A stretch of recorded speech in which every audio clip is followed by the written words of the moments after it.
we've learned today that chowder hot. So my hand still kind of hurts. But that's okay. I don't need my hands for this. So we ain't doing anything intense today.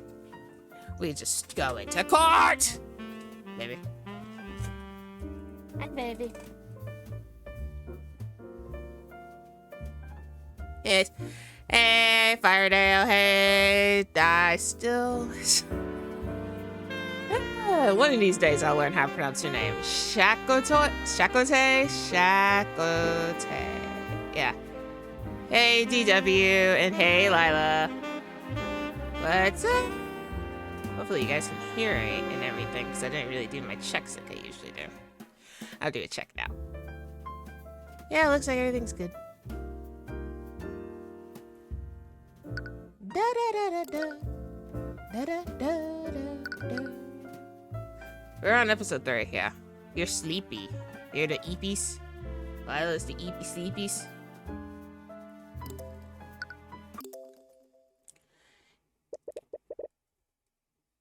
Oh yeah, we did like start. We did like leave off last time on like a nightmare. Whoopsies.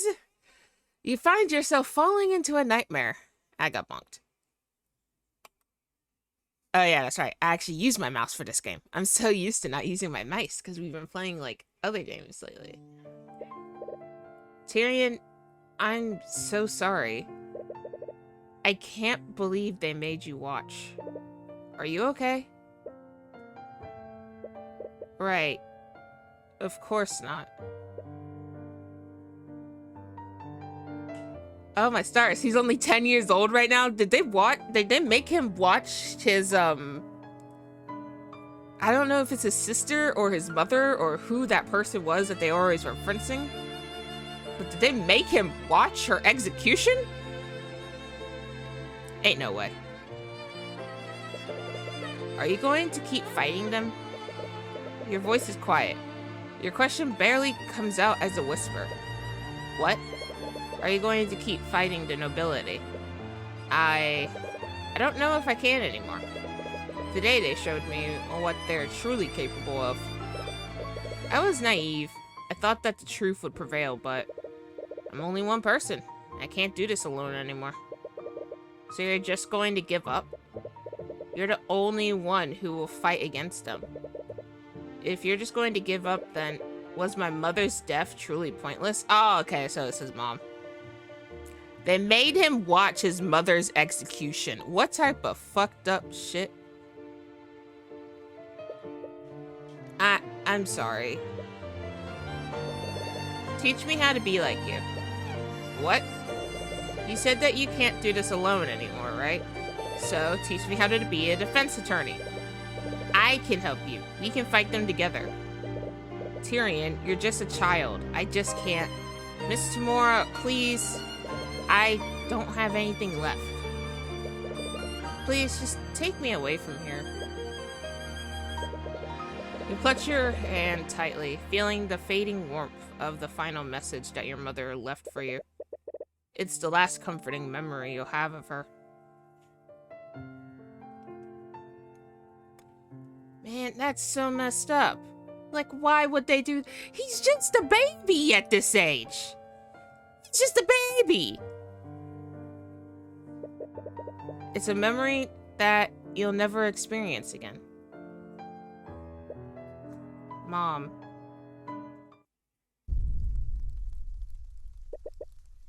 You're startled awake. After some confusion, you realize that it was all a dream. You didn't have any trouble falling asleep, but your slumber was less than restful. It's been a while since you've remembered that day. That's all the more reason to leave the city as soon as possible. Celeste, are you up? Huh? Celeste was wistfully staring out the window, watching the rain. Her head whips towards you when she realizes that you're awake. Are you awake? What's wrong? Nothing. It's nothing. He wasn't awake, was he?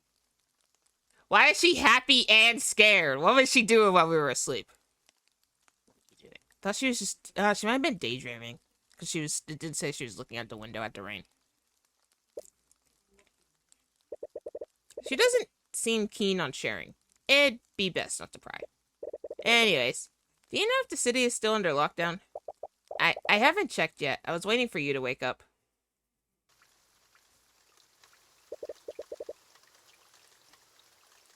Ah, rain. Such a peaceful sound.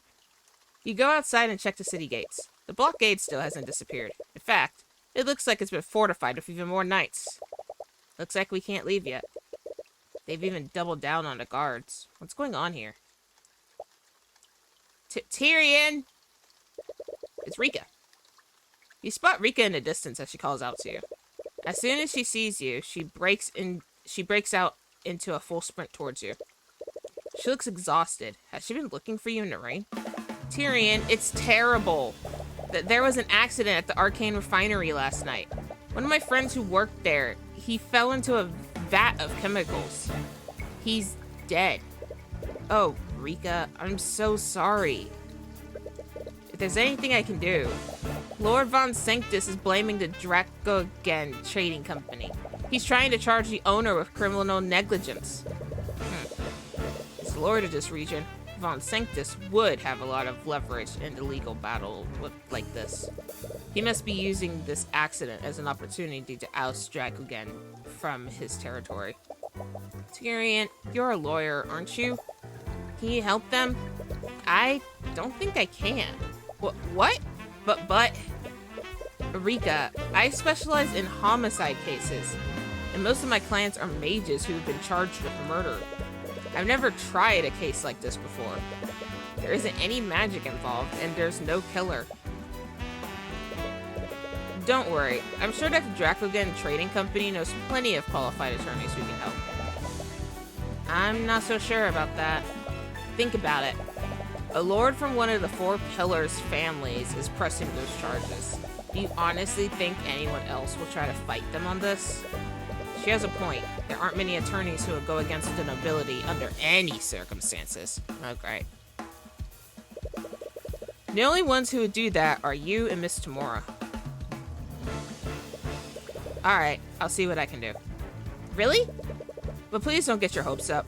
I have very little information to work on right now. And to be perfectly honest, I'm really out of my element.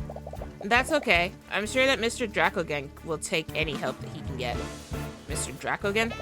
He's the owner of the Dracogen Trading Company. He should be at the old Arcane Refinery right now. That must be the scene of the accident, too. It would probably be best to start your investigation there.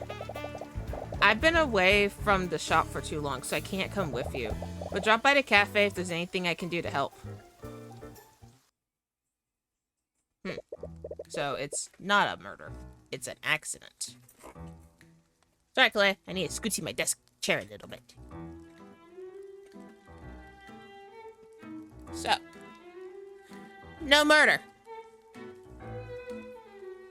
Man, even I'm out of my element. At school, I'm studying criminal justice, not accident stuff.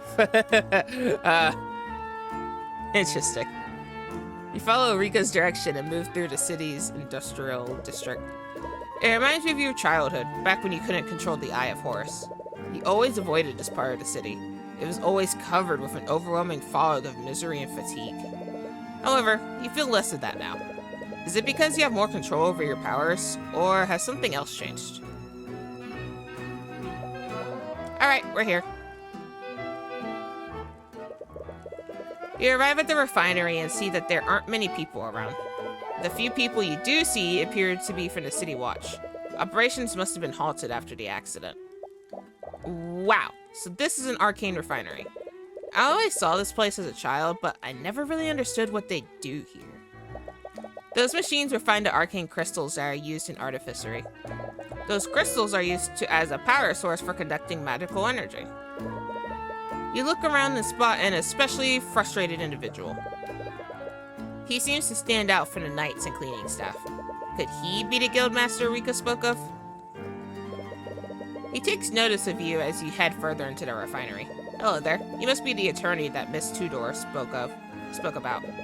I am. I take it that you're the guildmaster of the Dracogen Trading Company. Yes. My name is Stephanic Dracogen. I'm pleased to make your acquaintance. Cool. really appreciate you lending your aid in this matter. I already told Rika this, but I've never tried a civil case before. I would need to learn more about what happened before I can decide whether or not I can represent you. I'm honestly not sure how much help I can be. Well, there isn't a single attorney in Aranex that will represent me, so I'll accept whatever help I can get. Celeste was right. All of the attorneys are too afraid to stand against Lord Von Sanctus.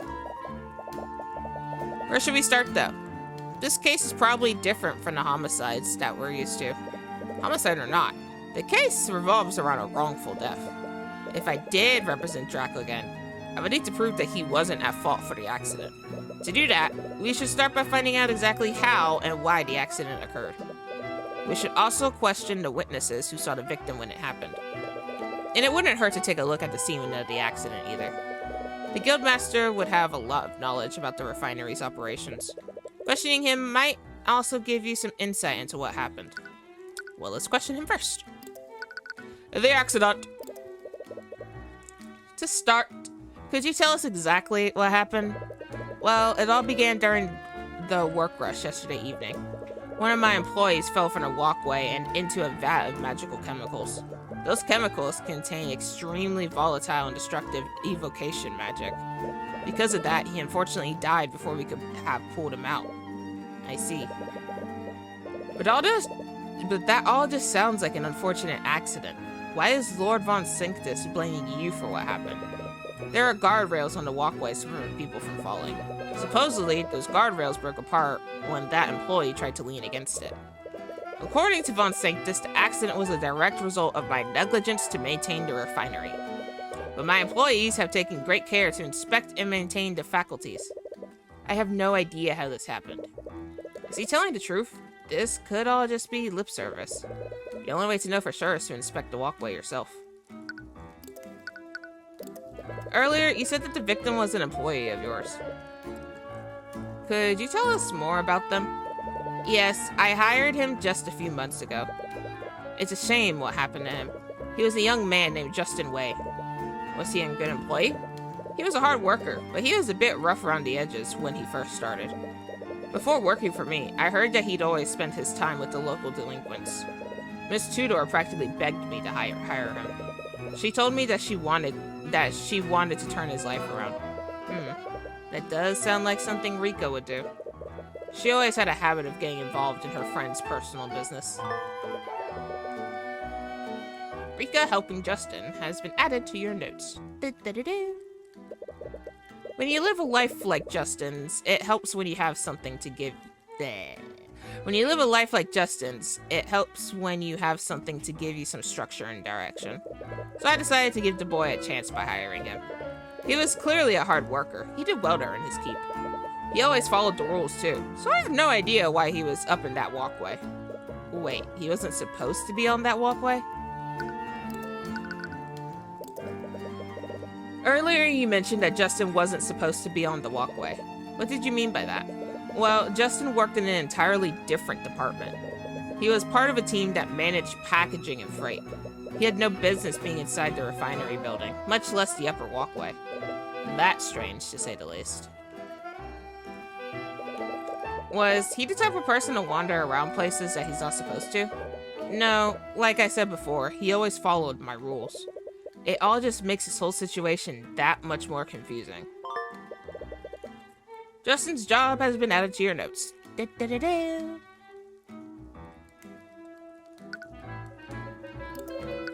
Witness! Who's the witness? Was there anyone around when the accident occurred? Did anyone see Justin fall? There were many employees here at the time, but there were only a handful of witnesses who actually saw Justin fall from the walkway. Who were those witnesses? If I remember correctly, Miss Tudor was the one who saw him fall. Wait, Rika was there when it happened? Yes, she witnessed the accident alongside the harbor master, Morrison. Oh, you're acquainted with him? I am. Morrison was close friends with your mother when you were a child. But after you left Runix, you went out of your way to cut contact with everyone from your past. But what were all of these people doing here in the first place? Rika's a cafe owner, and Morrison is a harbor master. I'm a little concerned about that myself. I'm still unsure about Miss Tudor. But the harbor master was accompanied by a nobleman of some sort. A nobleman? I'm not privy to the specifics, but apparently that nobleman had the legal authority to go wherever he wanted to. You want to ask Morrison more about that, but it will be awkward to speak with him after all these years.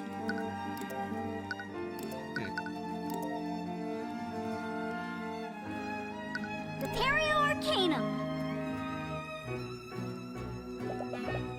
There are traces of transmutation magic on this power box. It is an artificery device, so that's not too out of the ordinary. There are traces of transmutation on these parts of the vat. I'm honestly not quite sure how these vats even work. Perhaps transmutation magic is used in the refinement process somehow.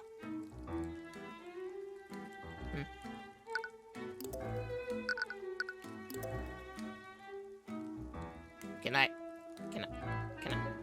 click? Thank you. It's a vat filled with chemicals that I can't quite identify. According to Celeste, these chemicals are used to refine and create arcane crystals. These metal stairs lead up to the walkway above. You can get a better look at the walkway by moving there. But doesn't there... I guess it was just these vats. Okay, let's go to the walkway.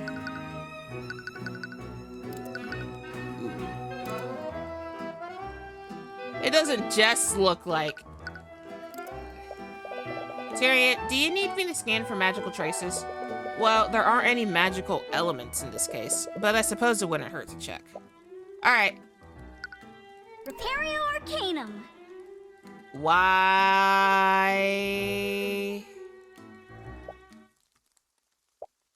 What? What's wrong? There are traces of transmutation all over the guardrails. Transmutation? Do you see those traces anywhere else on the walkway? No, it's only this area. Transmutation? Okay. Never mind, it's officially a murder. Transmutation is the school of magic that changes the properties of physical objects. Usually mages use transmutation spells to strengthen and repair objects. How did the transmutation spell affect the guardrails?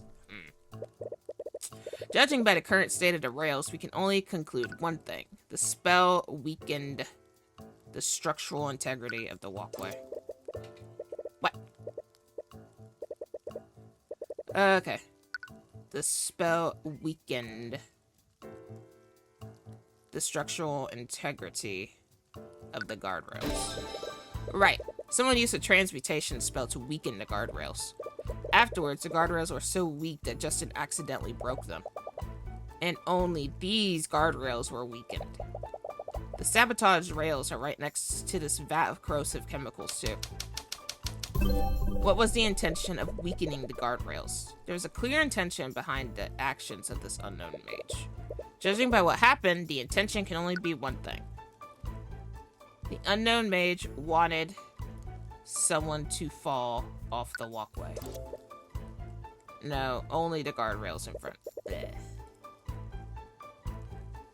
Oh, mage who did this must have had clear intention when it's doing there, trying to make a twist. The unknown mage wanted... Was that Justin's last name?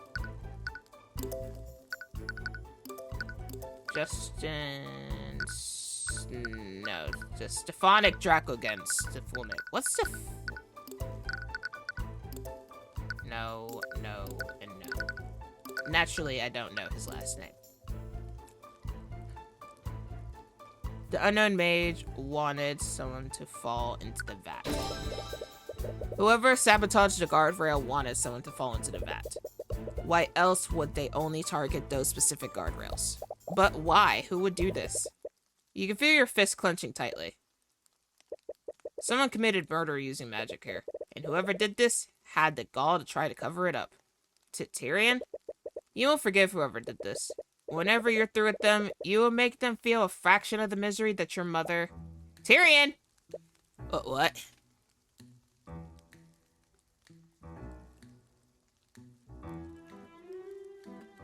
Yeesh. Tyrion's still a bit,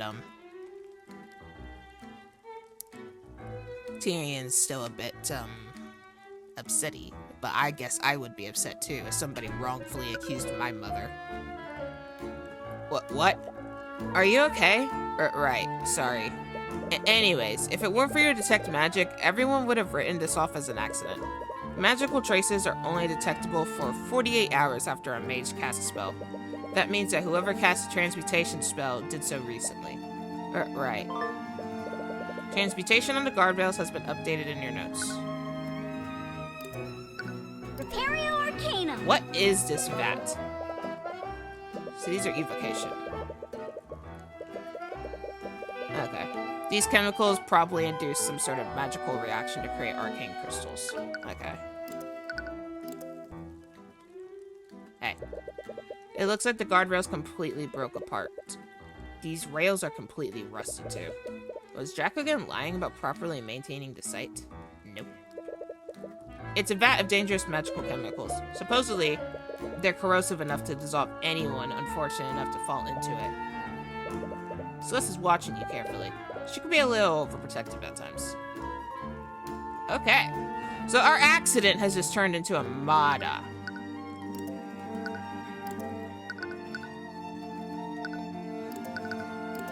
Can I ask him anything about that? Nope. Okay, let's go to the harbor. The harbor first. You arrive at the harbor in search of Morrison, the harbor master. However, you notice a large concentration of knights in the shipping area. Notably, the Arcane Inquisition is among them. You spot Commander White and Prosecutor Steele when coordinating the knights there. I wonder what those two are doing here. The knights at the blockade said that they were investigating something. There must be magic involved if the Inquisition is here. Do you think this has anything to do with what happened to Justin? I doubt it. We didn't see any Inquisition knights at the refinery. It must just be a coincidence. You're probably right. And I'm kind of curious what the Inquisition is investigating. It has nothing to do with our case. It'd be best to leave them to their business. Alright. Oi, you there. You'd best clear out. The knights have closed the harbor. Morrison? Huh? Do I know you? Wait, Cuthbert? Is that you? Noah Morrison. Occupation? Harbor Master. Hi. I heard from little Rika that you were back in town. What can I do for you? We heard that you were at the refinery yesterday. From what we heard, you witnessed the accident. We wanted to ask you some questions about what you saw. Oh, right. Rika mentioned that you're an attorney now. What? I just hope you're still not hung up over that business with your mother. So, sorry, I guess it's none of my business. Anyways, I'll tell you what I know. What did you see? Jacogan told us that you witnessed the accident. Aye, it was a horrible thing what happened. No one deserved what happened to that poor lad. Could you tell us what you saw? Well, I was showing a patron around town. For some reason, he really wanted to take a look at the refinery. Something about checking out the local art of fishery. He must mean artificery. Anyways, he was looking at the machinery. And then suddenly, Rika came running towards us. She was trying to tell us something, but the damn machines were too loud for us to hear her. After a while, she just pointed at the walkway and we saw the horrible sight. We saw someone fall into the vat. By the time we could get them to stop the machines, it was too late. That matches up with what you know so far. But what was Rika even doing there? She should have been still running the cafe at the time of the accident. And that patron who was visiting a factory. Did they also witness the accident? Could you tell us how Justin fell off the walkway? Was it because the guardrail broke under his weight? Yeah, he did. But it was a little strange. That guardrail is made out of metal, yeah? But the way it broke, you would have thought it was made out of cardboard. He barely leaned on it, and it just broke apart. Even a poorly maintained guardrail shouldn't have broken that easily. Did someone really use transmutation magic to sabotage it? If so, that possibly could clear Dracogan's name. But presenting the possibility of a magical crime might just complicate things. You mentioned that you were escorting a patron when the accident happened. Who was he? Did he witness the accident too? Aye, he was right there when me and Rika was trying to get our attention. It'd be hard to miss it with the commotion she was making. As for who he was, He said his name is Aster. Aster. You don't know anyone by that name. Why does that name sound familiar? Why does that name sound familiar? Do you know what his surname was? No, the lad was really secretive with his last name for some reason. He must have had a recognizable name. Is he noble from a well-known house? Aster. Aster.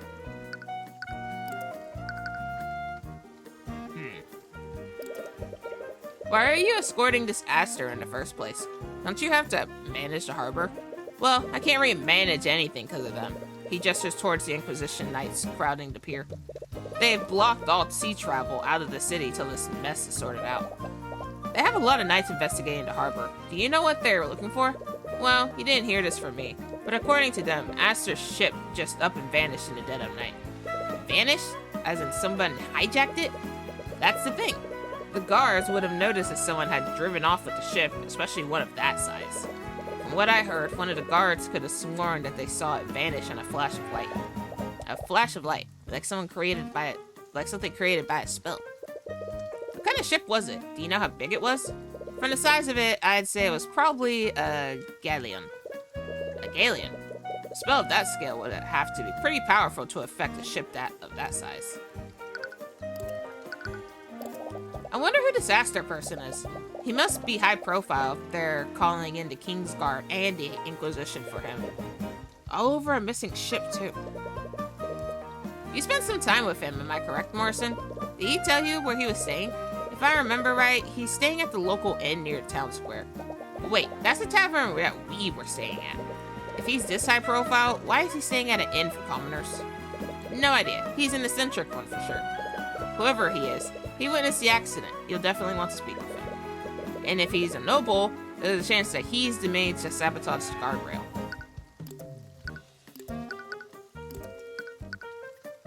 I kind of want to just, like, go ask him now.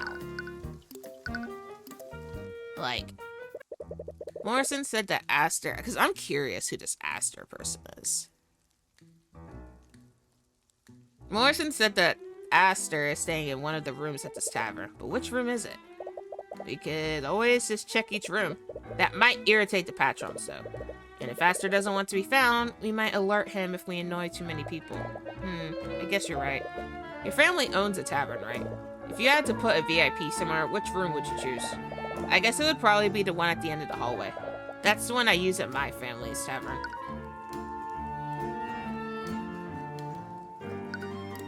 That one? According to Celeste's intuition, the innkeeper would have probably given Aster this room. You approach the door and firmly knock on it. Hello? Someone does come to answer the door, but they only open the door a fraction of the way. The crack in the door is less than an inch wide. You can't get a look at the person's face. I'm terribly sorry, but if your business isn't urgent, I'd like to be left alone. So, sorry if I'm intruding, but are you Aster? My name is Tyrion Cuthbert. I'm a defense attorney of Stefanik Dracogen. From what I've heard, you witnessed the accident at the refinery yesterday. I was wondering if I could ask you a few questions about what you saw. Upon hearing your name, the man fully opens the door, and you're finally able to get a good look at him. He definitely stands out from the other patrons at the inn. He must be a wealthy patron that you're looking for. Tyrion Cuthbert, the protege of the infamous Ruby Tamora. So, you know who I am? I do. I know you very well. I'm your biggest fan! Oh, my star!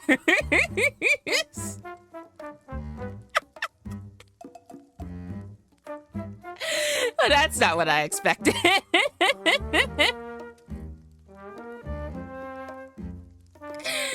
Well, hi, Aster. How you doing?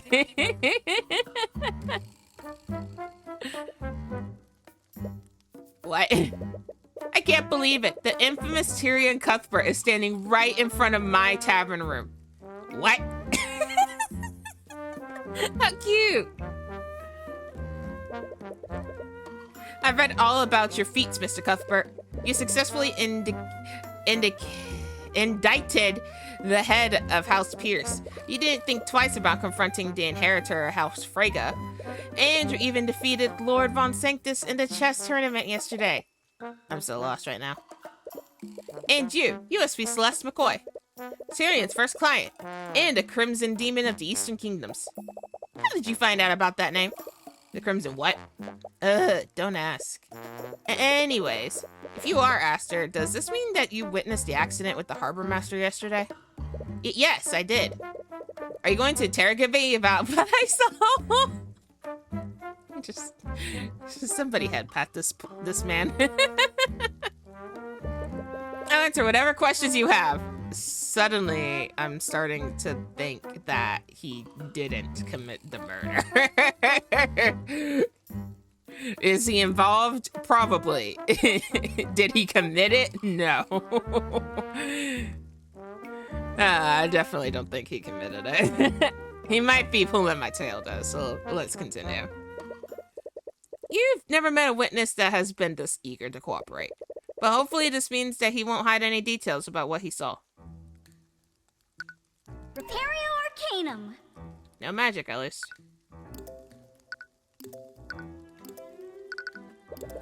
You clearly know who I am, but I'm still unsure of who you are, Aster. My apologies. But I would prefer to keep my full identity hidden for now. He's within his right to do so, but you can't help but feel a little suspicious. In any case, what is your business in Arunex? I was accompanying a ship I can't speak. I was accompanying a ship transporting goods to Lord Von Sanctus. The same ship that was magically stolen? I'm surprised you found out about that. The Kingsguard have been trying their best to keep that information hidden. But I suppose I shouldn't expect anything less from you, Mr. Cuthbert. Flattery will get him nowhere. I was on that ship. It must be pretty valuable to be worth stealing. I doubt there was anything on that ship worth drawing the ire of the entire kingdom. Truth is, during the time that my ship was stolen, I was supposed to be on it. I see. The theft of the ship might have actually been an attempt to kidnap you. That's my current theory anyway. It wouldn't make sense otherwise. He seems awfully calm about this. Maybe that's why he wanted to keep his identity a secret. According to Morrison, you were also in the refinery that night. Did you witness the moment the victim fell into the vat? I did. Could you tell us exactly what you saw? Every detail you can remember could be important. Well, it all began when I was visiting the refinery with the harbor master. I was inspecting the refinery's machines when a girl frantically ran towards us. She was hysterical. It looked like she was trying to tell us something, but we couldn't hear her over the noise of the machines. When she realized that we couldn't hear her, she simply pointed at the walkway. And that's when we saw Justin Way, that's his full name, fall off of it and into the vat. This next question is very important. Did you see the victim break the guardrail by leaning on it? Yes, he broke the guardrail before he fell. His testimony matches exactly what Morrison saw. The way he fell was very strange, though. Strange? What could he mean by that? You mentioned the way the victim fell was strange. Did you feel like the guardrail broke too easily? Why, yes. How did you know? It matches with the statement that the harbor master gave us. You don't want to reveal the traces of transmutation that you found on the walkway, at least not yet. But yes, the guardrail broke the moment that Justin leaned on it, and his body was extremely limp when falling too. His body was limp?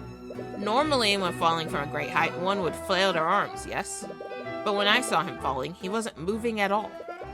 He wasn't moving? Did you see the expression on his face?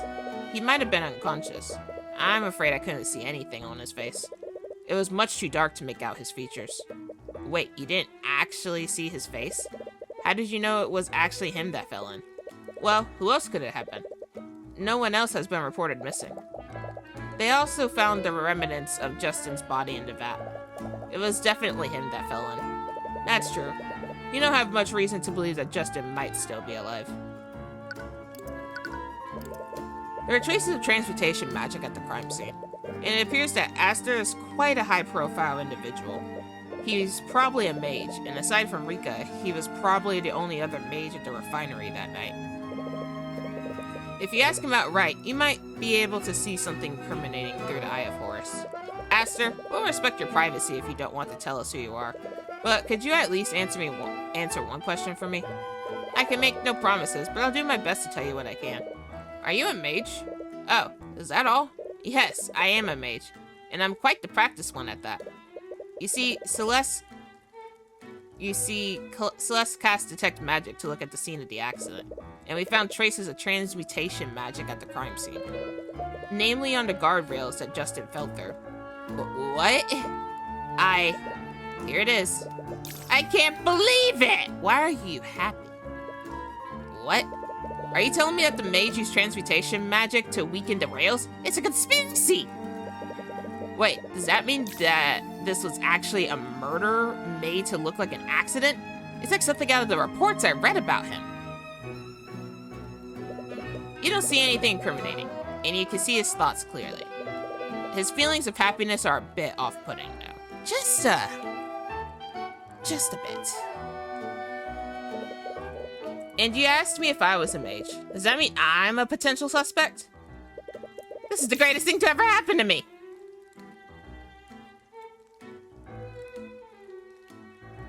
I mean...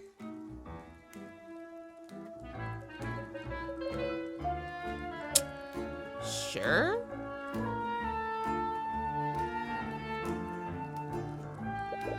This is the first time you've met someone that's happy to be suspected of murder.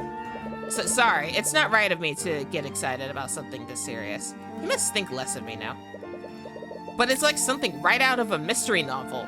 Oh, so he likes this type of things. That's not the reaction you were expecting. Nevertheless, it doesn't look like there are any incriminating thoughts in his mind. And the emotions that he was emanating were all positive. There wasn't a drop of fear in there. What could this mean? Either way, it looks like you found out everything you can from Master. You should move somewhere else. A head pat, the good boy. Just give him a head pat.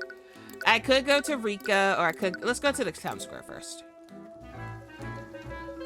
Okay, so the town square is just talking to Celeste, which I'm assuming kind of works the same as an ace attorney. Yeah, I don't want to go back to I want to go talk to Rika.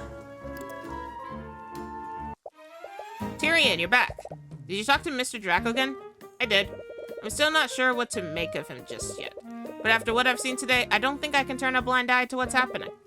There are traces of transmutation magic on the guardrails. Regardless of their motives, someone sabotaged those rails with the intent of harming an employee at the refinery.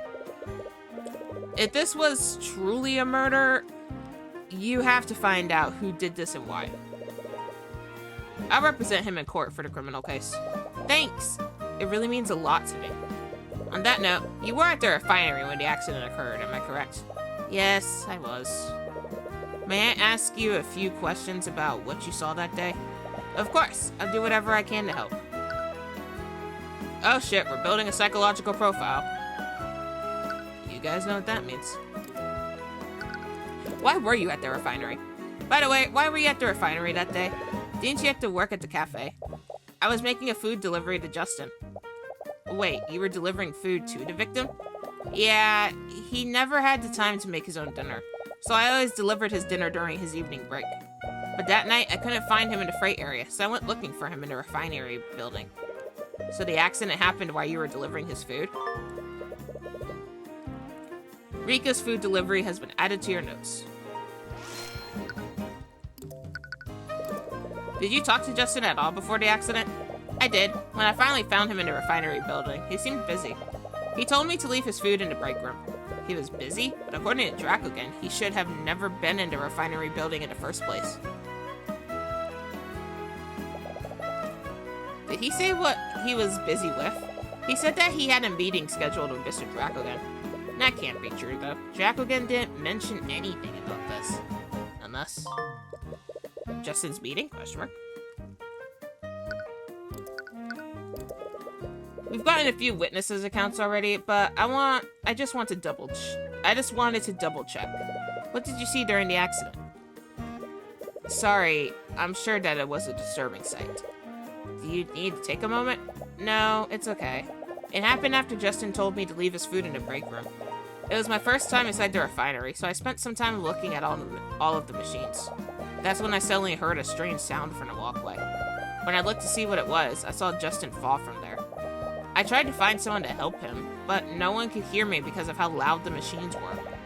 Before I finally got them to understand what happened, it was already too late. Did you see the guardrail break when Justin fell off the walkway?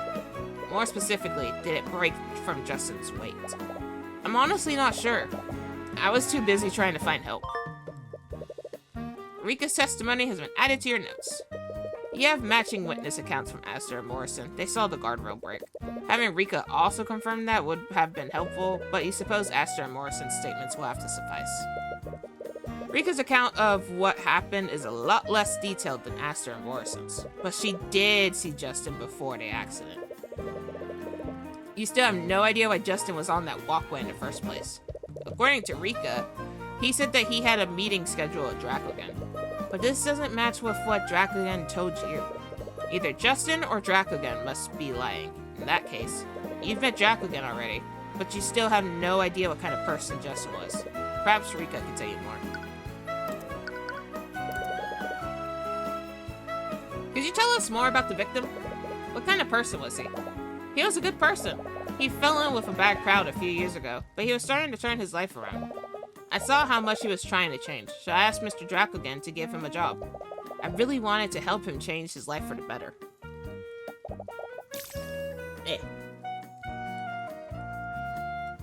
But this job just ended up killing him. You can't blame yourself for this. No one could have known that this would happen. I guess you're right. It's hard not to think about, though. Was he the type of person to go places that he wasn't supposed to be? No, not anymore. Not anymore. He really wanted to make a good impression on Mr. Dracogen. I need a drink.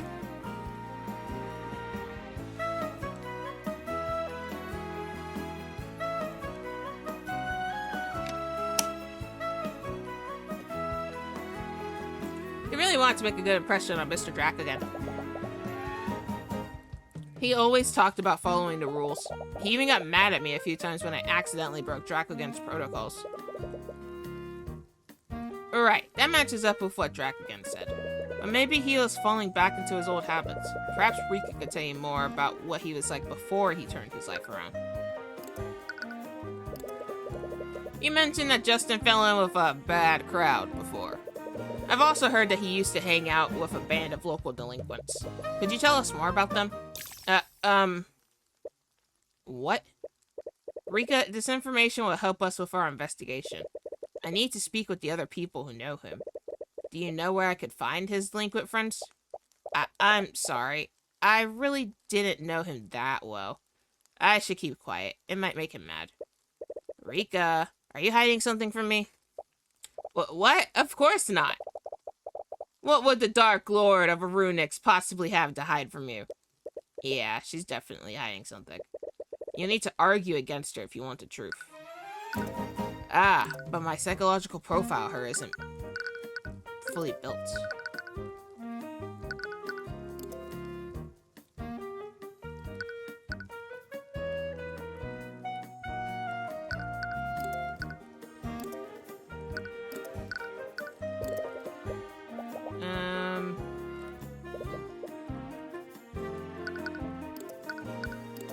I have no spells.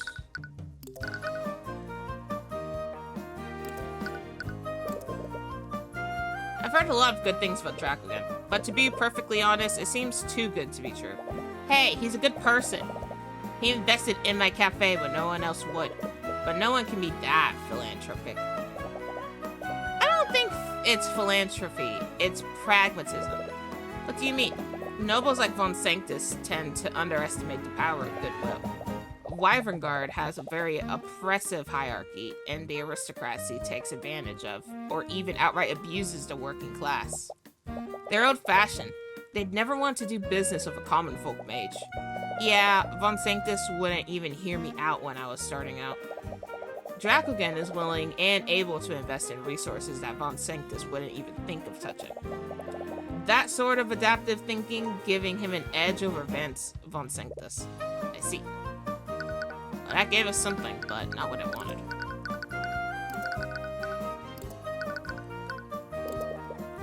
I met with Morrison earlier. He seems to be doing well.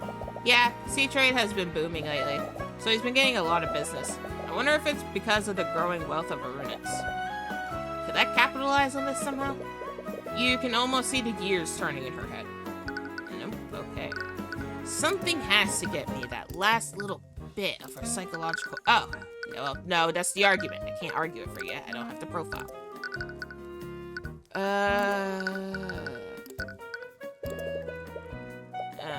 Nope. There's no spells, there's no profiles. This won't sync this.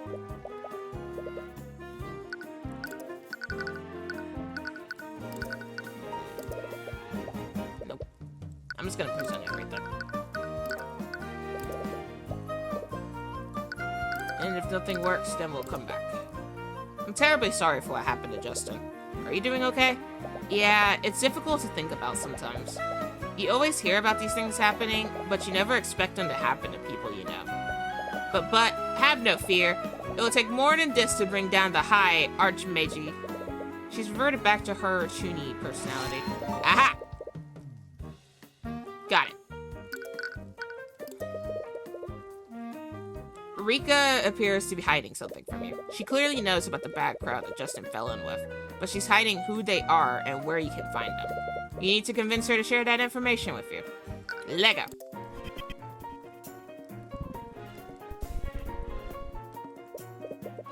Rika, you know about Justin's friends, don't you? Just be honest with me. I'm not hiding anything. I really don't know that much about him. I wasn't that close to Justin Wade. I may have delivered his food, but he was just a customer to me. Let's see what her profile says. Rika Tudor will perform questionable acts to protect the people she cares about. She has your best interests at heart and will always act in a way that she thinks is beneficial for your well-being. She isn't very good at deception. She will often revert to her dramatic Chuni personality when trying to hide the truth from you.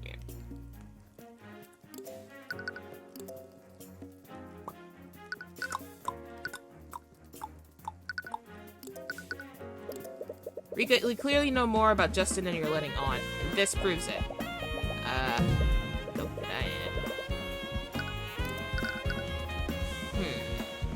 let's see.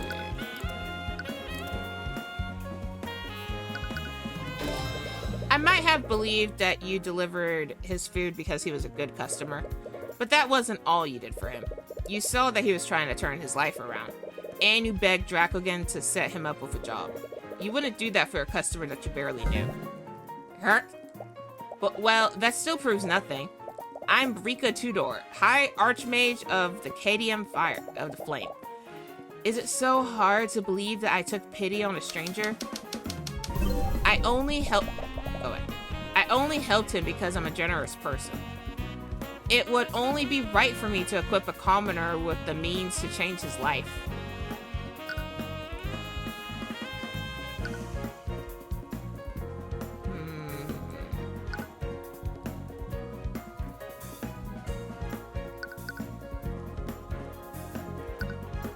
I don't think rationalize is the right way to go. Are a generous person, Rika, and that type of generosity would make you privy to details of Justin's life. Not a very good liar. This one.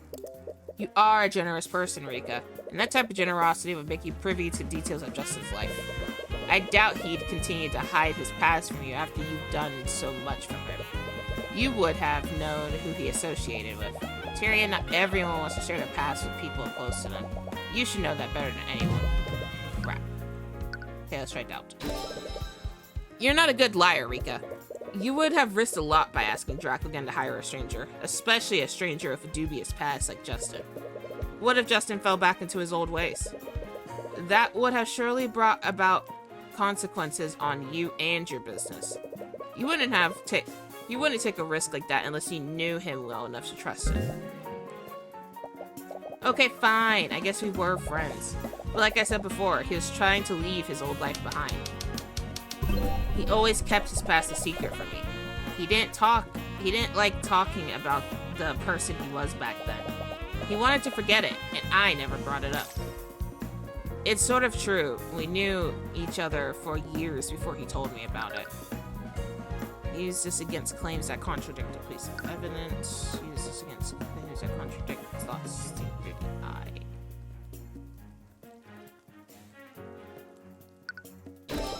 I doubt that, Rika. In fact, I'm sure that you were friends for at least a few years. With a friendship that old, I'm sure he would have confided in you about his past. What? No, you need to stay focused. Rika, I don't know why you thought you had to lie about this, but I need to talk to Justin's former friends. Is that really necessary? Yes. I need to know why he was behaving so strangely before the accident. His friends might know something about him that you and Dracogen don't. But that doesn't make any sense. There wasn't anything strange about the way he was acting. I think you're just overthinking this, Tyrion.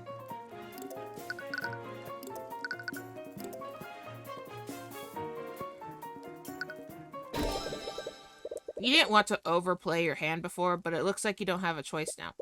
Rika, Justin told you that he was heading to a scheduled meeting in Dracogen's office. But according to Dracogen, Justin wasn't even supposed to be in the refinery building yesterday. What? Rika, Justin might have lied to you. No. He would never do that. I need to know why he was up there. And so far, the statements that I've gotten from you and Dracogen don't explain that. I need to talk to people who might know how things about him that you don't. Sorry, Rika. Okay. I'll tell you where you can find them. Just promise me that you'll be safe, okay? You successfully persuaded Rika Tudor. Sorry, I wasn't trying to lie to you. It's okay. I'm assuming you had your reasons. But I need to know where I can find Justin's old friends. You probably know already, but a few years ago, Justin got involved with a local street gang. They'd always hang around the beach area, but one day they discovered an abandoned house along the coastline, and they started spending most of their time there. A lone house on the coastline. It's that house, Tyrion. That's probably where you'll find Justin's old friends. So, that's why you were being so secretive. What? I'm sorry. Don't be. You were just trying to look out for me, right? Are you going to be okay? I can go there with you if you'd like. No, it's okay. I'm sure you're busy at the cafe right now. And it's not as if I'll be going alone. Alright, just don't push yourself too hard, okay? Yeah.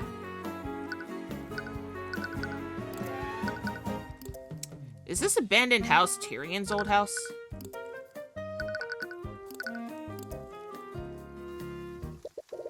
You arrived at the old abandoned house.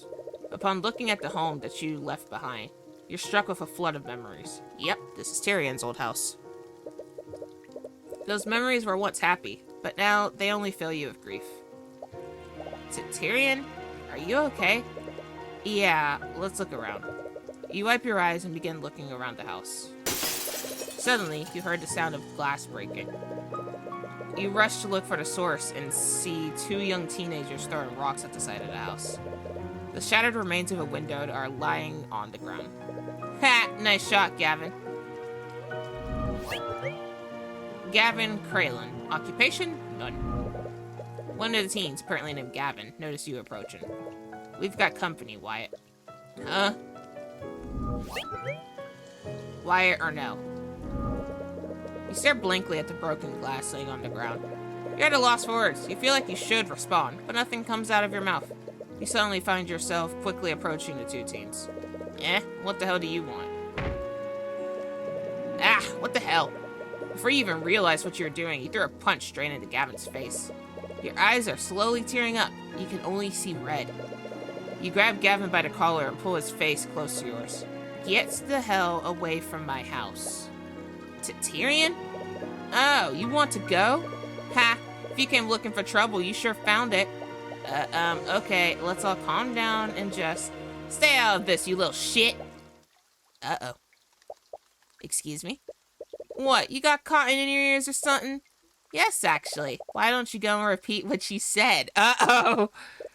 I said stay out of this, you little shit. 5 minutes later. What happened? Why don't we get to see?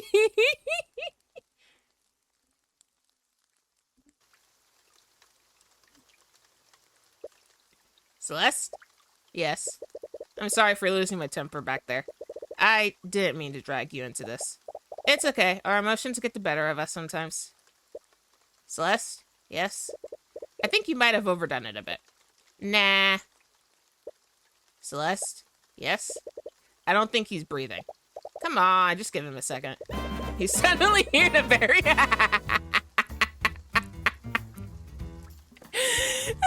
She beat the shit out of him. You suddenly hear the very bruised and broken form of Gavin sputtering and wheezing on the ground. It looks like he's finally regained consciousness. See, he's perfectly fine.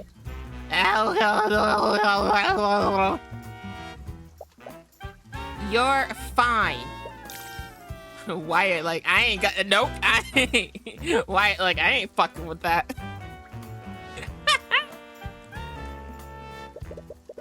Wyatt is staring wide-eyed at Celeste. Yeah, for real, Lila. Talk shit and get hit. From the shaking of his legs, it looks like he wants to run away, but he's too frozen by fear to move. Don't bother running. Even with a head start, I can easily catch up to you. Eep! Anyways, these two are probably Justin's former delinquent friends, right? Are you okay with talking to them? Yes, of course. With your emotions in such disarray, you completely forgot why you came here in the first place. Would you two happen to know the young man who died at the refinery yesterday? These guys are after Justin, but he's already dead. After Justin? Was there someone with a grudge against him? Wyatt clearly thinks that you were sent on someone's behalf. It shouldn't hurt to play the part to get more information out of him. We're not here to hurt you.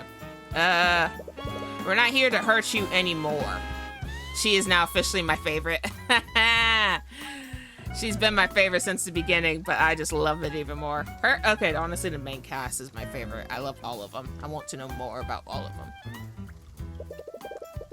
We'd just like to ask you a few questions about Justin. Yeah, sure, man. Whatever you want. Alright, you two talk. I'll work on popping Gavin's shoulder back into place. It's a little disturbing how nonchalantly she says things like that. What can you tell me about Justin Way?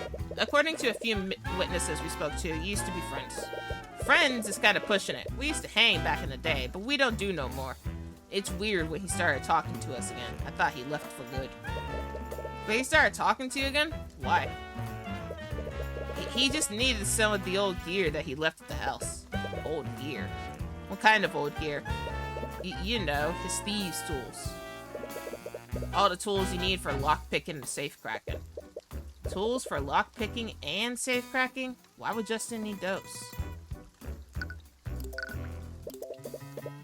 What would Justin need lockpicking and safe cracking tools for? Well, he needed to get the gold that he owed your boss. So he owed gold to someone. Word has it that he was working for the merchant that owns the refinery. I guess the owner trusted him a lot. Justin said that he had a way to get access to the safe in the guy's office. Justin was always a whiz when it came to breaking and entering. He even had tools that could crack magical locks. Getting the gold out of that safe would have been an easy score for him. Oh, wait, Justin was planning to rob Draco again? Jeez. Wyatt apparently thinks that you were sent on someone's behalf. And from what he said so far, Justin owed a non-trivial amount of gold to this person. If this person was some kind of criminal, could they have been the one who sabotaged the guardrail? Did Justin tell you who he owed his debt to? Nah, man, he didn't say nothing. They might whack me too if I tell them the truth. So he does know. There's no point in playing dumb. Just tell us what he told you. Did he give you a name? Answer the question. The eye taker. He owed gold to the eye taker. The eye taker? Well, who are you? Mr. Eye Taker doesn't even have a fucking left eye. Or I should say right eye, because the picture's mirrored, I think. Eye Taker has been added to your notes. Justin's planned robbery. The Eye Taker. That must be some kind of criminal nickname. Why does that sound so familiar, though? Either way, you need to find out who this eye taker is. It might be best to ask someone else. Yeah, someone that ain't scared of his mind. Who to ask, though? Let's start with our #1 fan. Hey, Tyrion? Yeah? Back at the house, what was that all about? I've never seen you get that angry before. And you said that was your house. Yeah, it was my house. It was? Ever since we arrived in the city, you haven't really been yourself. If you want to talk about it, I'm fine, and I don't want to talk about it. You're not fine. I can see it on your face. Please just talk to me. It's none of your business. That came out a lot louder than you wanted it to. Celeste, I'm sorry. I didn't mean to. Without a word, she quickly walks ahead of you.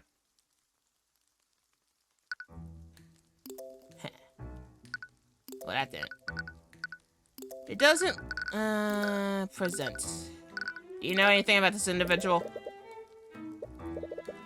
Sorry, I'd love to help you, but I can't say much about that. Nope. Rika! Do you know anything about the Eye Taker? Rika, do you know a criminal named the Eye Taker? The Eye Taker? I can't say I've heard of them. Are you in conflict with this villain?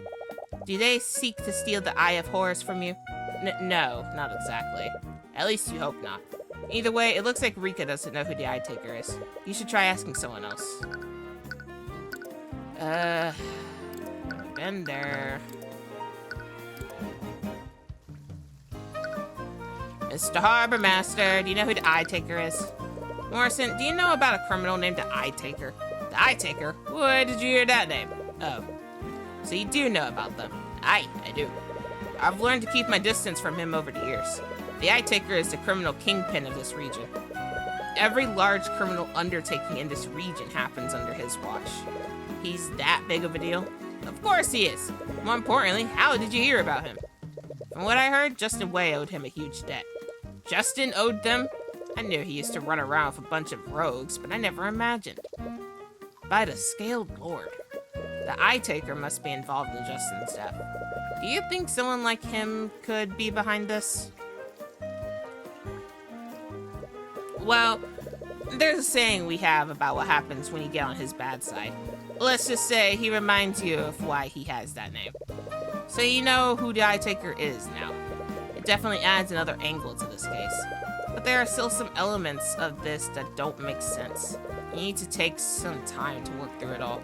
But you should go to talk to Draco again first. He wants to see everything that you found. He should be still at the refinery. Hello, Mr. Cuthbert. I trust you're doing well.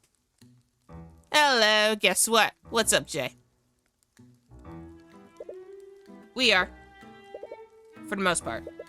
We spent some time looking into the accident and the people who knew Justin. Chicken butt, Lamau. I still don't have alert command. I keep forgetting to set one.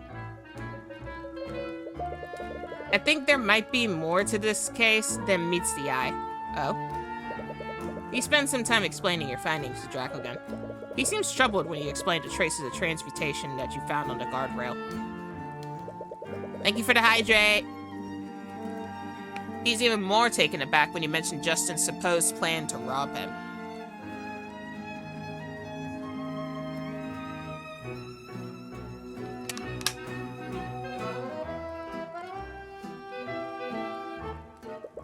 This is quite a lot to take in.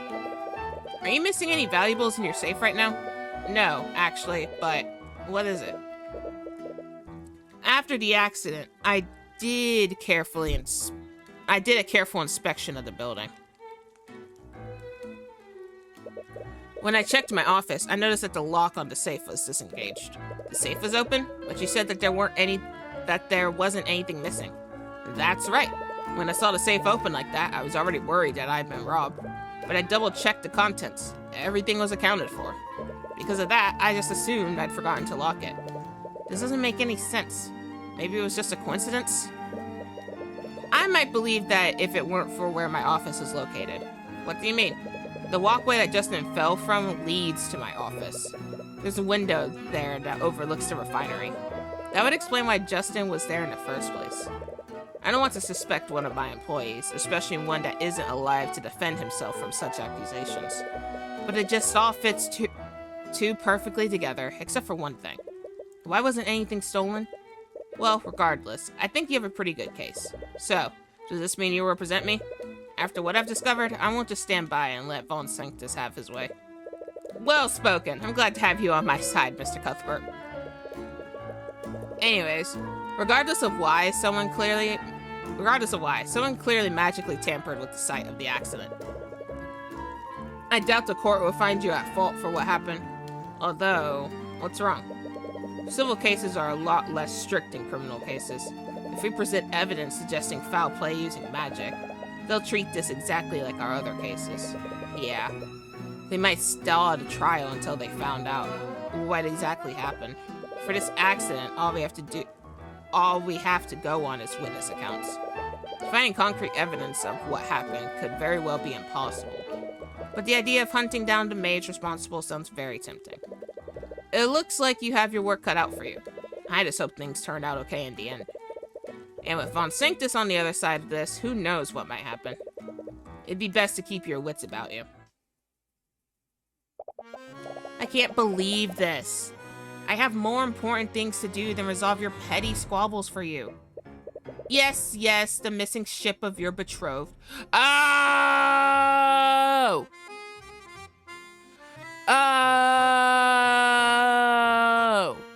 That's where I heard the name Aster. She's engaged to him. Oh, my stars. Her betrothed is our #1 fan. Hang on one second, guys.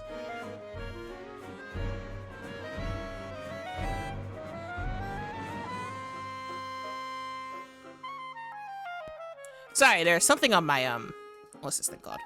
My mic, whatever the mesh thing in front of the mic is called. It was bugging the crap out of me. Listen, the sooner you help me resolve this mess with Draco again, the sooner you can return to being the prince's lapdog. That is to say, once I'm not preoccupied with this case, House Von Sanctus can provide the resources that you and the Inquisition need. I suppose I don't have a choice, do I? Well, at least this case should be relatively straightforward. It should be. It ain't gonna be.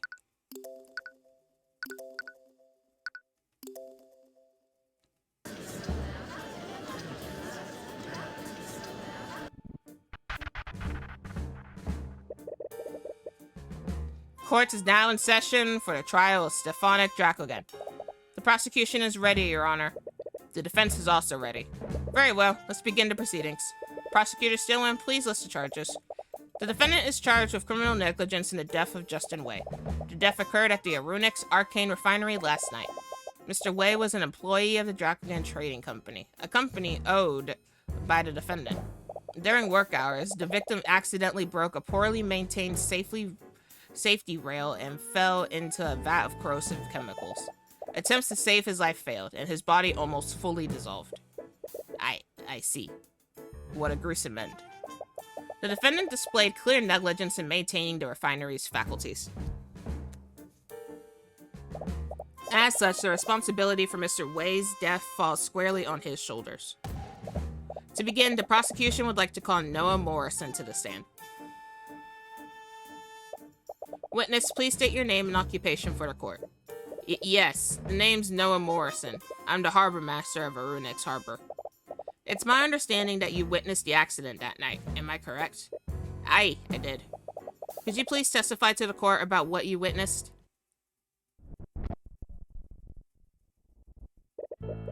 I was showing a visitor around the city, and for some reason, he really wanted to see the Arunix Arcane Refinery. He was inspecting the machines there, when suddenly Rika ran up to us. She was desperately trying to tell us something, but there was just too much noise. After a while, she just pointed at the walkway overlooking the refinery. That's where we saw someone fall into that accursed vat. There was a guardrail that should have prevented him from falling, but he broke through it as he fell. So there was a safety rail that should have protected the victim? Yes, however, upon closer inspection, the city guard found that the rails were extremely rusted. They were clearly poorly maintained by the company. I see, and this negligence is the basis for the prosecution's charges. Are you going to present the traces of transmutation that we found? I can't help but feel like there's something in Morrison's testimony that doesn't add up. Right now, those traces are the only defense that we have against Von Sanctus accusation. It's not a piece that I want to use just yet.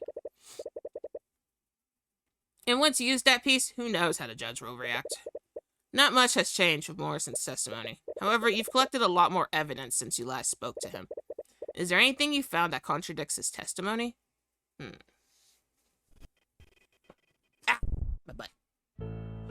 I was showing a visitor. Yes, that's accurate. He was inspecting the machines there. Rika ran up to us.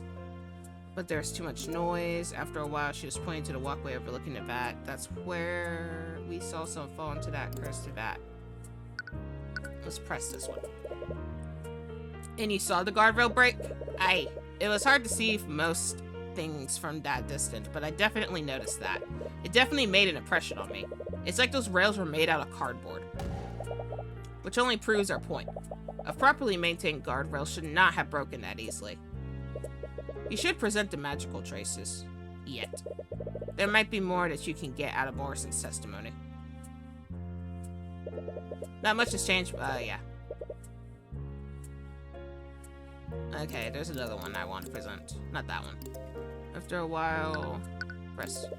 You mentioned that you saw someone fall into the vat. Did you not recognize the person? Well, I didn't know the lad personally. And it was pretty far away. I couldn't get a good look at the person. Maybe you should keep a pin on that detail. Anyways, could you go into more detail about the moment you witnessed the accident? Of course. What do you want to know about? As to doing, was the guardrail extremely rusted before? What happened to the guardrail before Justin fell? Well, I saw him lean on it. It should have prevented him from falling off the walkway, but the rail just broke and the instant he put his weight on it. That's how he fell into the vat. I see. Could you please include that detail in your testimony? If you think it'll help. There was a guardrail that should have prevented him from falling, but he broke through it. Wait. After a while, she was just... Wait, where'd it go? What? Where'd it go? She just be trying to switch voice. After a while, she just pointed to the walkway. That's what we saw so far. Hang on. I think I did something wrong. Blah, blah, blah, blah, blah, blah. What was Aster doing? What was your companion doing the moment that you saw Justin fall? Well, he couldn't do much. He was standing next to me. He saw Justin fall into the vat too. I see. Could you please include that detail in your testimony? If you think it'll help. I do not think it would help. Okay, hang on.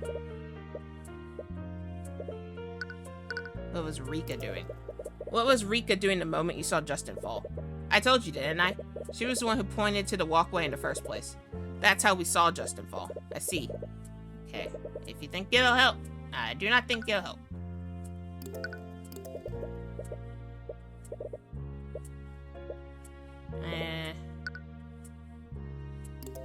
Did you see the guardrail before Justin broke it? What kind of condition was it in? More specifically, was there any rust on it?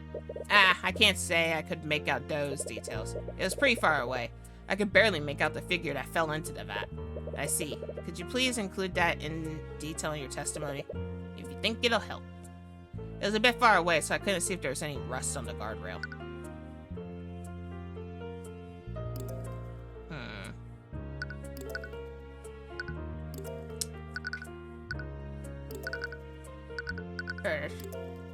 No, that's the blockade. Nursing's job. Way that Justin supposedly broke before falling. Those traces are only on... no. On the night of the accident...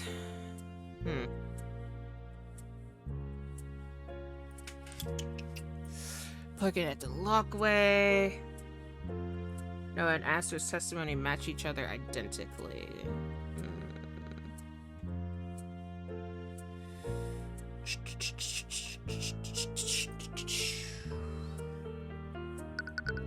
Oh, Rika said she couldn't see anything.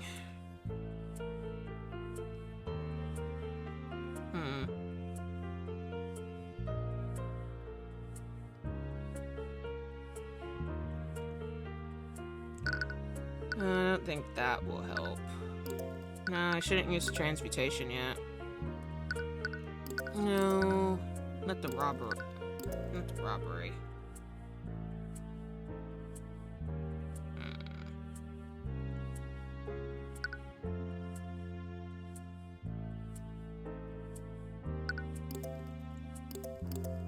He isn't,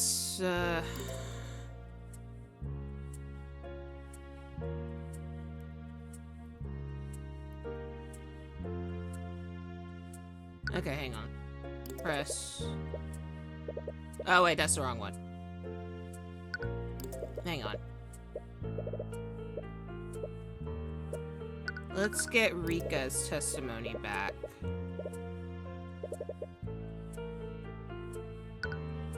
Where's Rika pointed at present? The night of the accident, it's just the way after seeing him fall, she tried to get the attention, but they couldn't understand. Wait, what?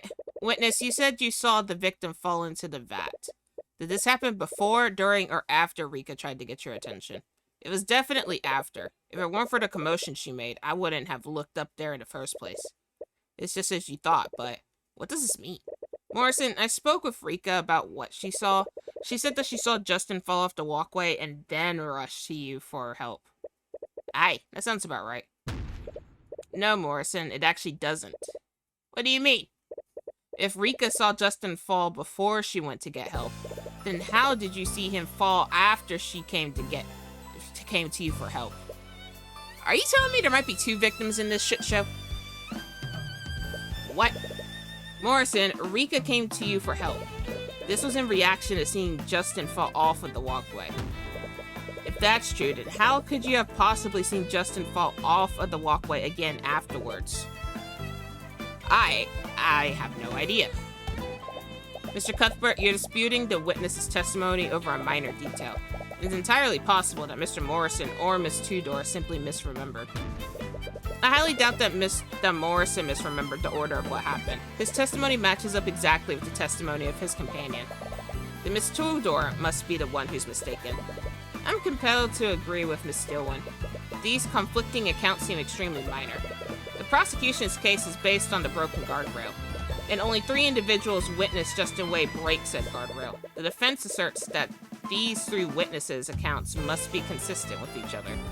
Otherwise, this evidence is not strong enough to find my client liable.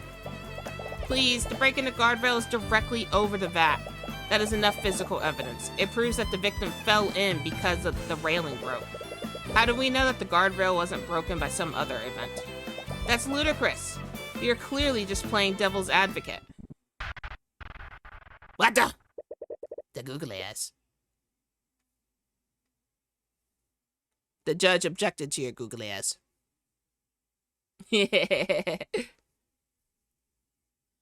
I'll admit that I find the defense's assertions dubious. However, I see no harm in allowing Miss Tudor to testify to what she saw. Rika saw a lot less than Morrison and Astor did, and her testimony was a lot less detailed. But the one detail she did remember was that she saw Justin fall off of the walkway. Hopefully her testimony might clear up what happened. What? The googly eyes returned.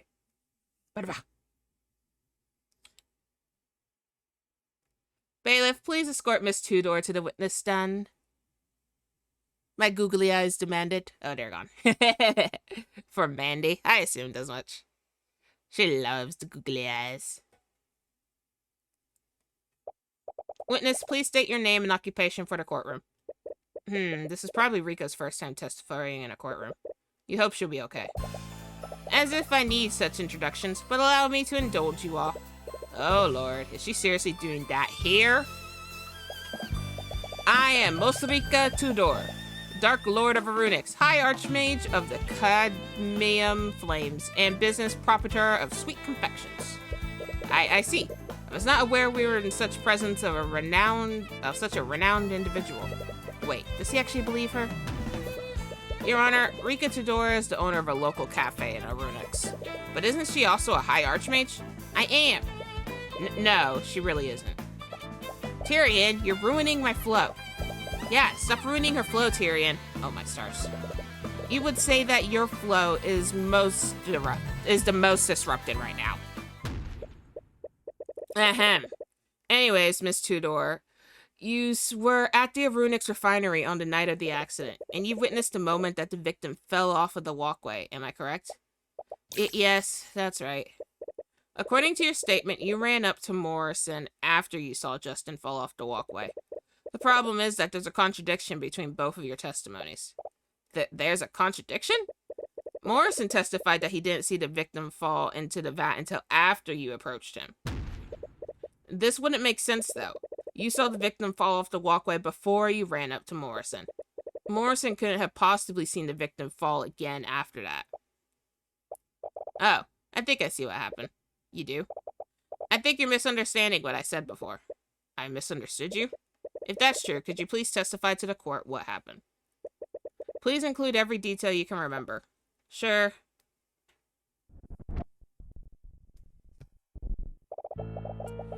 I was at the refinery when I heard a strange sound from the walkway.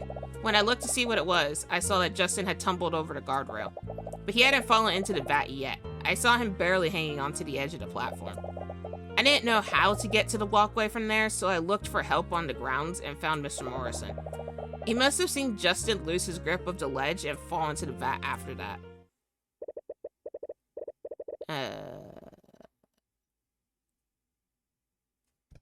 So the victim didn't immediately fall into the vat. He was hanging onto the edge of the walkway. That would explain how Mr. Morrison saw the victim fall into the vat after Miss Tudor saw him fall off the walkway. It still doesn't make sense, because Aster said that he was limp. In any case, Mr. Cuthbert, you may begin your cross-examination.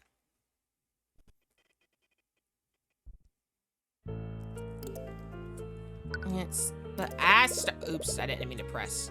So this is the moment that you saw Justin fall off the walkway. Yeah. And you said that he fell over the guardrail? I did, but I'm not sure how it happened. I think something caused him to lose his balance. He tumbled over the guardrail and fell right off the walkway. Interesting. But that still doesn't explain why Morrison saw him fall after you ran to him for help. Well, I did see Justin fall from the walkway. Wait, no. Where is Aster's testimony?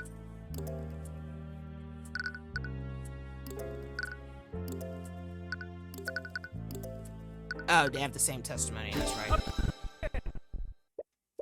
I was like, excuse me? Over. She said over, didn't she?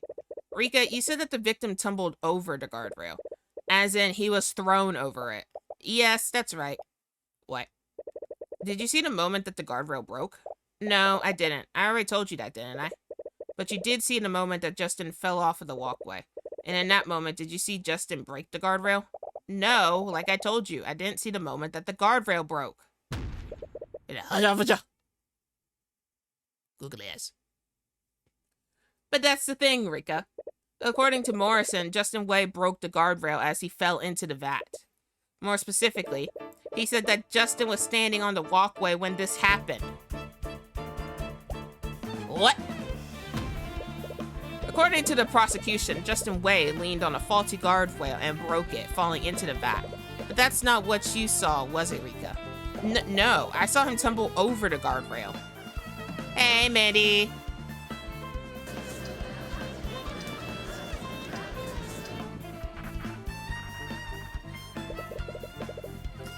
I'm afraid I don't see the importance of this, Mr. Cuthbert. Are you accusing the witness of perjury? There's definitely something going on here, but what? Rika is a mage, and you don't want to suspect her, but you need to consider every possibility. What is happening here? You know, I hate to say it, but I honestly think there's two fucking victims here. They're both telling the truth, you guess. But how does that make sense? Okay, think this through. If we assume that Rika and Morrison are telling the truth, you need to remember the exact order of events. First, Rika saw Justin go up the walkway. When I looked to see what it was, I saw that Justin had tumbled over the guardrail. But he hadn't fallen into the vat yet. I saw him barely hanging onto the edge of the platform. She saw Justin fall over the guardrail and off of the walkway. Justin was able to grab onto the walkway ledge. That's when Rika went to look for help. This is when she ran into Morrison and Aster. Rika came running towards us. She was trying to tell us something, but the damn machines were too loud for us to hear her. She pointed at the walkway, and that's when we saw someone fall into the vat. By the time we could get them to stop the machines, it was too late. And then there's Aster's account of the events. Did you see the expression on his face? He might have been unconscious. I'm afraid I couldn't see anything on his face. It was much too dark for me to make out his features. Wait, you didn't actually see his face? How did you know it was actually him that fell in? Well, who else could it have been? Aster and Morrison couldn't see Justin's face.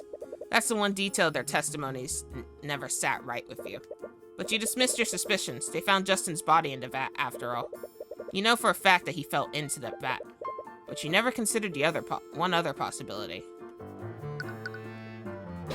Another person? Is that really possible? But it's the only thing that makes sense. It would also explain how Rika, Morrison, and Aster all saw someone fall off of the walkway at different times. But then, who is the second person? You don't have a choice. Even if you don't know all of the facts, this is the only conclusion you can draw. I think you have quite enough time to deliberate, Mr. Cuthbert. Are you accusing the witness or not? I am not accusing the witness of perjury, Your Honor. Both Miss Tudor and Mr. Morrison's testimony appear to contradict each other, but they are both telling the truth. And please enlighten us, Mr. Cuthbert. How could both of their testimonies possibly be true? Well, I think there's only one possible explanation. Both Miss Tudor and Mr. Morrison saw someone fall off of the walkway. But the person that Miss Tudor saw and the person that Mr. Morrison saw were two different people.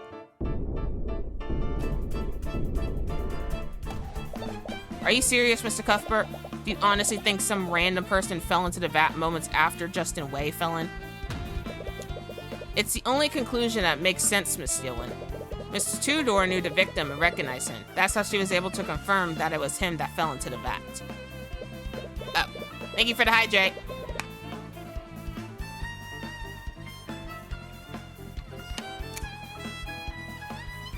However, Mr. Morrison and his companion did not know the victim personally. They could barely make out his features. They only assumed that it was him after learning that he fell in. Please. That's far more likely that Miss Tudor is simply mistaken about what she saw. But what? No, I'm sure I saw Justin tumble over the guardrail. And let's not forget Miss Tudor's allegations. As a beneficiary of the Dracogen Trading Company, she has every reason to confound this case in the defendant's favor. That's not...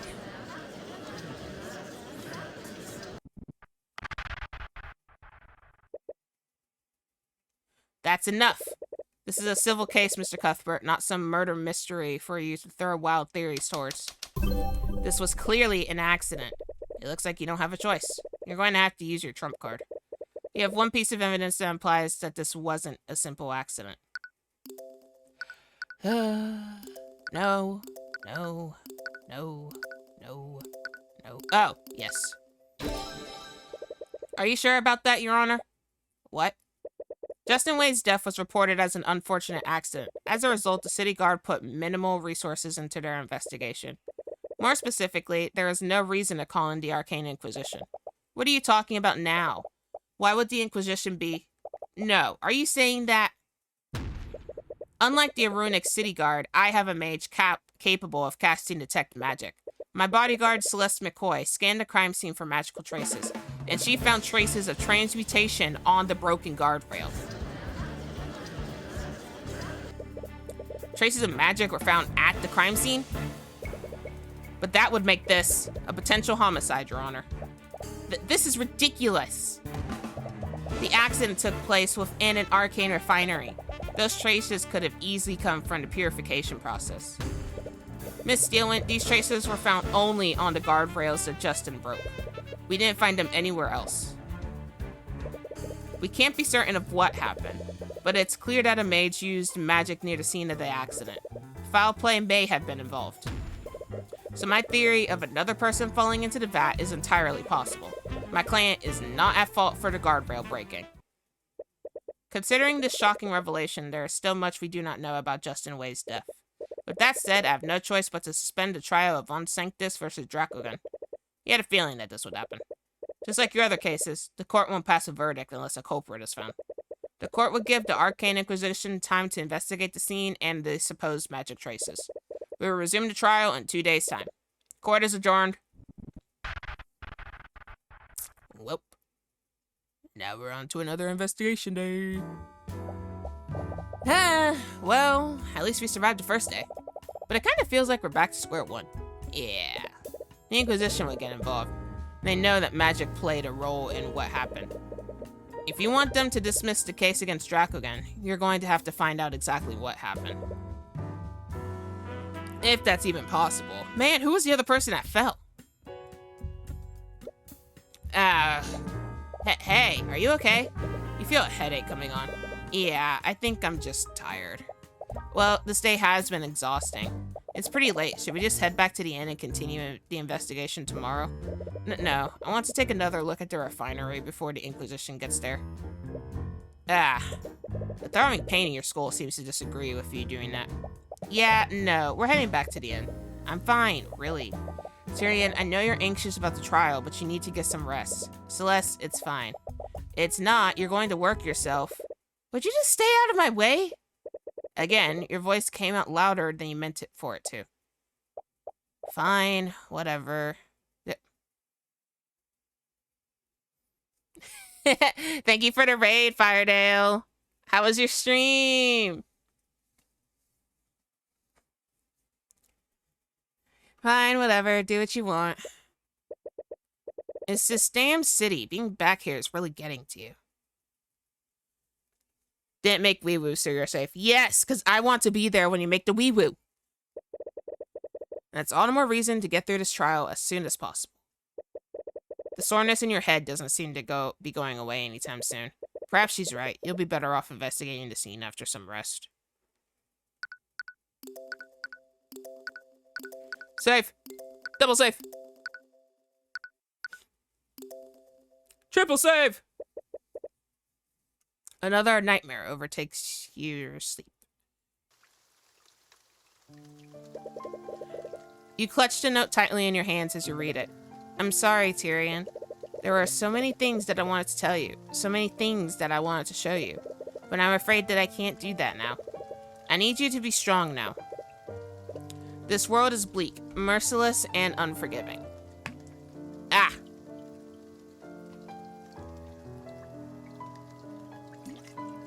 Thank you for the hydrate and posture check. This world is bleak, merciless, and unforgiving. But I've seen you. I know how bright the light within you is. Use my eyes. Peer beyond the divine gate as I once did. Use it to reclaim the future. Her eyes? I don't understand. It doesn't matter. All you have to do is stop the execution. If you can just distract the knights long enough, you can save her and run away. You'll have to abandon your home, but at least she'll still be with you. As you try to sprint towards the gallows, a knight grabs your arm and pulls you back. Hey kid, you can't cross this point. Hey, stop that. You fruitlessly try to break his grip by striking him with your bare hands, but he barely feels anything through his armor. You continue delivering blow after blow to him, but it does nothing. Your knuckles start to bleed. Irritated by your behavior, the knight pins you to the ground. Damn, kid. You desperately struggle against him to no avail. And from this position, you have no choice but to watch what's happening. But wait, stop. You make eye contact with your mother one last time. Her body goes limp. You stare blankly at the hanging body. No, this isn't... Mom? You clutch her note tightly in your hand. You feel a comforting yet fleeting warmth from it. Mom! Tyrion? Celeste? You snap back awake. It was another nightmare. You notice that tears are streaming down your face. You quickly try to bring up your sleeve to wipe them away, but you realize that Celeste is firmly gripping your hand. What? Why are you? Sorry. You were shouting in your sleep, but you seemed to calm down a little whenever I held your hand. So I've been doing that. Oh. Tyrion, are you okay? You're not. You've been acting weird since we've arrived in Arunex. It's nothing. It's not nothing. Does it have something to do with your mother? For the past 2 nights, you've been calling out for her in your sleep. Please, just talk to me. I'm your friend, aren't I? You never even realized it. You didn't have many people in your life after you left Arunex. You only had Miss Tamora, and she never wanted to talk about what happened. But Celeste, she's been there since you started your career. My little chair thingy has fallen. Of course she's your friend. It all happened a long time ago. We lived here together in that old house. My mother was a merchant and a mage. A wee-woo is a train. A wee-woo is also the sound that Kalea sometimes makes, as she stares at me. Hi, baby. Your mother was a mage? But I guess the gift of magic skipped my generation. I could never use it. About 10 years ago, my mother's business partner was found murdered, and they found traces of magic at the crime scene. They thought that your mom did it. Miss Tamora was my mother's defense attorney for the trial. She did everything she could to get her acquitted, but she could never find a real culprit. They found her guilty of first-degree murder. I tried to stop her execution, but your voice starts breaking. Tyrion. I'm sorry, Celeste. What? Coming back here has brought back so many memories. I thought that I'd already moved on from what happened. So I could just keep saving people as an attorney. Then maybe I could put all of this behind me.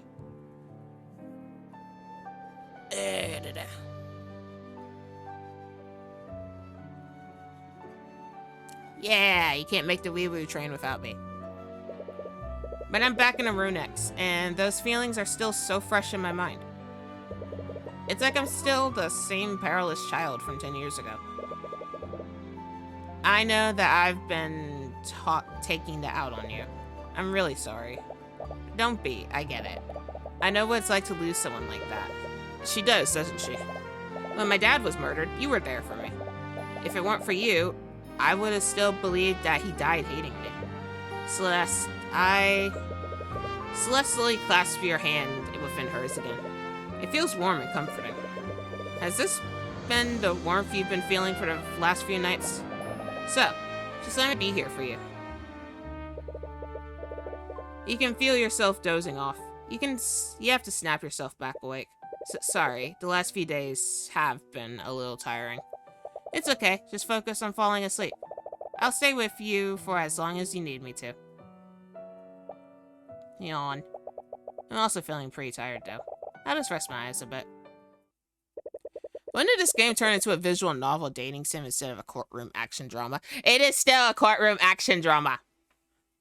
Tyrion is we're just getting some more Tyrion lore. For the first time since you've arrived in Arunex, you finally receive a good night's rest. You wake up the next morning feeling well rested. You feel almost a little too rested. You feel really reluctant to leave the comfort of your bed. Celeste, are you there? Your hands feel warm. Aww.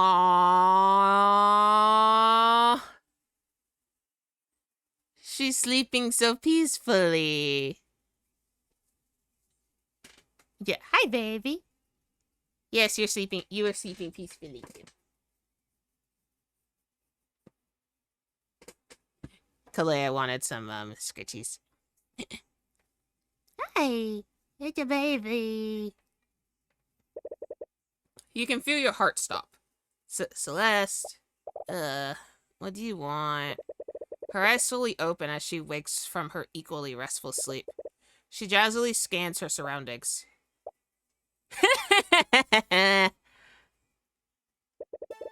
You both dart out of the bed. So you seem to be doing better. You're okay, right? Yeah, thank you for last night. Poor phrasing. Hello, are you there, Mr. Cuthbert? Ah, what the hell? Your soul nearly jumps out of your body. You suddenly hear Aster's voice, and it's extremely loud. You look around to see where he is, but he's nowhere to be found. Aster? Ah, thank the Scaled Lord. I've finally gotten through to you two.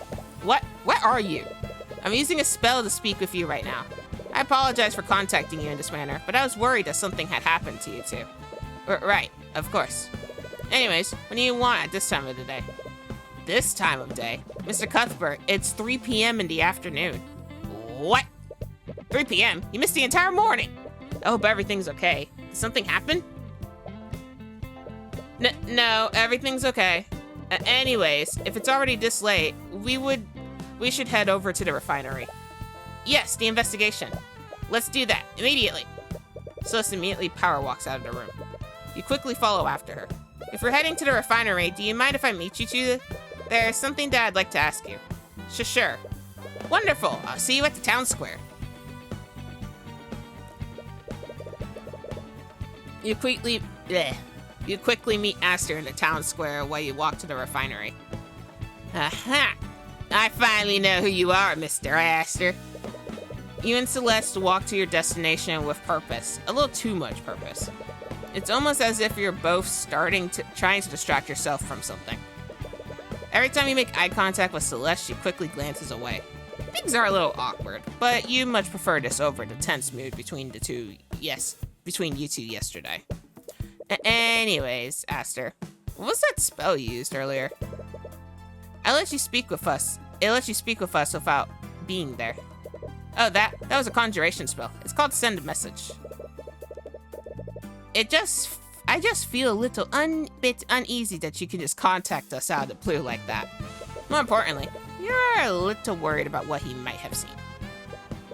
But don't worry, the spell is perfectly harmless. I can give you the parameters if you want. Hey, we got the Send Message spell. Malum. For the duration of this spell, the caster projects their voice to communicate with the target. Anyone within a 30-foot radius of the target can hear the caster's voice. The caster can also hear sounds close to the target, allowing for two-way communication. The target must be a person known to the caster. The person must also be conscious.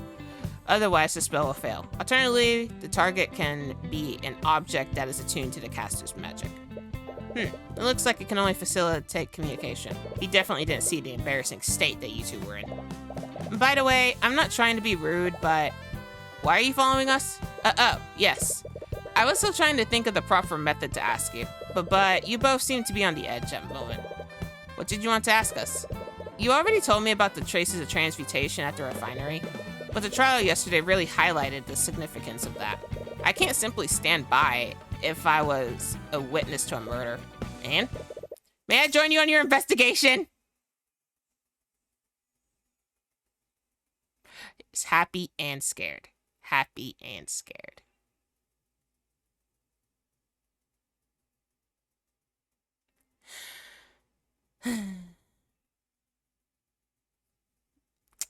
I love this bean. Hey, Shackletie! I think I pronounced your name right. I don't know, still. One of these days I'll get it right. You're questioning his motives for a variety of reasons. He was the only other mage that was at the scene of the crime. And between him and Rika, you definitely trust Rika more. Alright, I see no reason why not. Celeste shoots you a concerned look. You subtly gesture for her to keep an eye on Aster. She nods in acknowledgement. Aster is your prime suspect right now, and he has to be aware of that. But if you keep him close to you, you might catch some dissonant thoughts through the eye. You arrive at the refinery and see that several knights from the Inquisition have already arrived. Hey, Orium. You go into the damaged walkway and see the commander, White, there with a few of his knights. He seems to notice you too, but he only pays you a passing glance. Oh, Mr. Cuthbert, I've been waiting for you. For quite a while, may I add. Right, sorry about that. I suppose you have your reasons, and you've more than proven yourself worthy of my trust. Although... Reach for something. Dracogan gives Aster a suspicious side glance. He appears to have come to the same conclusion that you did. Well, you've given me a little reason to doubt your judgment. I will leave the investigation in your capable hands. Thank you, kind sir. Speaking of the investigation, where should we start first? Everywhere. We should start with everything, everywhere, every nook and cranny. Everything that could possibly... Just... How are we supposed to identify a second person that melted? Like, I got questions. How are we supposed to identify a second person that melted? Just how?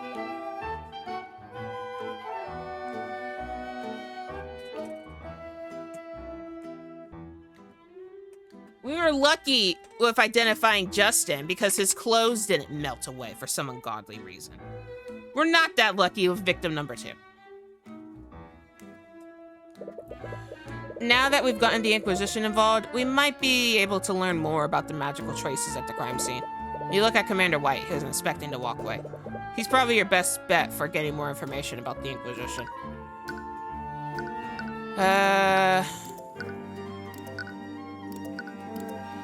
Mr. White. Oh, it's you two. And who's this? Wait, the hell? Commander, please don't. What the hell are you two doing with the Crown Prince? He outed him in like 1 second. What? It appears that my cover has been blown, as they say. Did he just say that you're the Crown Prince? Yes. My full name is Aster de Wyvengard IV, heir to the throne of Wyvengard. Unfortunately, I could only stop by for just a sec. Have a good night. Same to you. And thank you for stopping by, at least. This entire time, you've been speaking to the heir to the throne? I was hoping that it wouldn't come to this. So sorry, your, Majesty. Please, none of that. I would much prefer if you all continued to call me Aster. No, I could never. You've never seen the commander this flustered before. Why do you find the need to hide from us? I didn't want you to think less of me. I admire your work, Mr. Cuthbert, which is why I was afraid you wouldn't speak with me if you knew the truth. In a way, he was correct to assume that. As a member of the royal family, he represents everything that you and Miss Tamora are fighting against. But he does look like a sincere and genuine person. At the very least, you haven't seen anything incriminating through the Eye of Horus. Anyways, this complicates things greatly. Aster is your primary suspect, so if he did commit the murder, he would have to implicate a member of the royal family. A nobleman is one thing, but would it even be possible to convict the Crown Prince? Well, no matter what, you won't stop seeking justice. It doesn't matter who you are facing, be they man, king, or god. And Prince aside, you came here to talk to the commander about his investigation. Since Aster is accompanying you, he might be more inclined to share details with you. I'm surprised that the Inquisition is even here. I thought you were all busy investigating Aster's missing ship. But wait, you know about that? The commander glances nervously at Aster. We wanted to put more of our people there, but Lady Steelwind insisted that we focus on the Dracogan case. As you should. I would much rather have you find justice for Justin Way. That's far more important than looking for some musty old ship. But right, is this kid for real? Magical traces. Have you discovered anything about the magical traces here? We did take a look at it, and it's definitely suspicious. The only rails with magical traces on them are these. And the fact that we can still see them means that they were left within the last 48 hours. It looks pretty likely that someone used transmutation on these rails that night. It still doesn't make sense though. Why would someone weaken these rails specifically? I have no idea. I'm just as confused as you are. If this is really foul play, then someone knew that Justin or some other person would be in this exact place. Has the Inquisition found any evidence to prove my theory?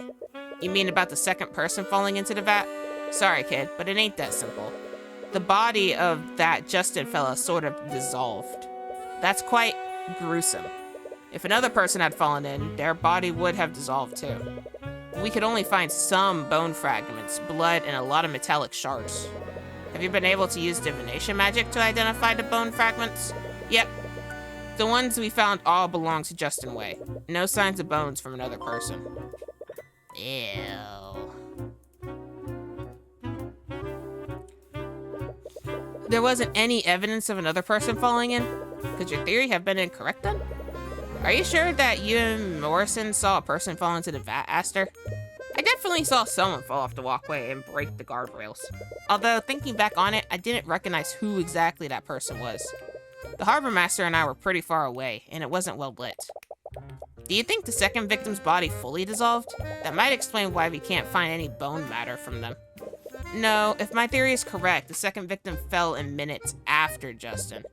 It wouldn't make sense if that person's body fully dissolved before Justin's. But why can't you find any bone matter of the second person? Either way, Dracogan might want to hear about this. If the liquid is so volatile, how were you able to take things out of the vat? Oh, the liquid isn't volatile anymore. When the harbor master and I reported what we saw, the workers poured some sort of alchemical solution into the vat. Yeah, according to them, that solution neutralized the evocation magic in those chemicals. From what I hear, the magical liquid in these vats is usually blue. The solution that they poured in turned it green. Yes, unfortunately it's too late. By the time they neutralized the liquid, Justin's body had already mostly dissolved. And if they hadn't neutralized it so quickly, we probably wouldn't have found anything from the victim. Interesting. I still can't believe that you're the crown prince this entire time. I wasn't trying to deceive you. I was just worried that you might treat me differently if you knew the truth. Oh, right. Should I call Steelwind over here for you? She'll probably want to see you. No, I think it would be best if you didn't. Oh, I remember now. If you're the crown prince, that makes Prosecutor Steelwind your fiancé. Right, Lady Freyga mentioned that during the Nightgrave case. That's why the name Aster sounded so familiar. You saw it in her thoughts. Ugh, that Miriam. She caused me so much trouble by publicly revealing my marriage to Lady Steelwind. I had hoped to keep it a secret for much longer. Where is Prosecutor Steelwind anyways? She always investigates these crime scenes herself. She said she wanted to investigate the disappearing ship personally. She seems really hell-bent on finding the person responsible. They did attempt to kidnap the crown prince after all. Aw, she must really care about you, Aster. No, I highly doubt that. What? Our marriage was arranged by our parents well before we were born. She had no say in the matter, and I know that she only tolerates me for the good of our kingdom. I'm sure she still cares about you. No, I can tell by the way she behaves around me. Her hands quiver with rage, and she can't even bear to look at me when I speak to her. Damn, I can't believe she even treats the crown prince like that. She may be my fiancé, but our marriage is purely political. She endures so much because of her name. I guess you aristocrats have your own share of problems. And let's get back to the refinery.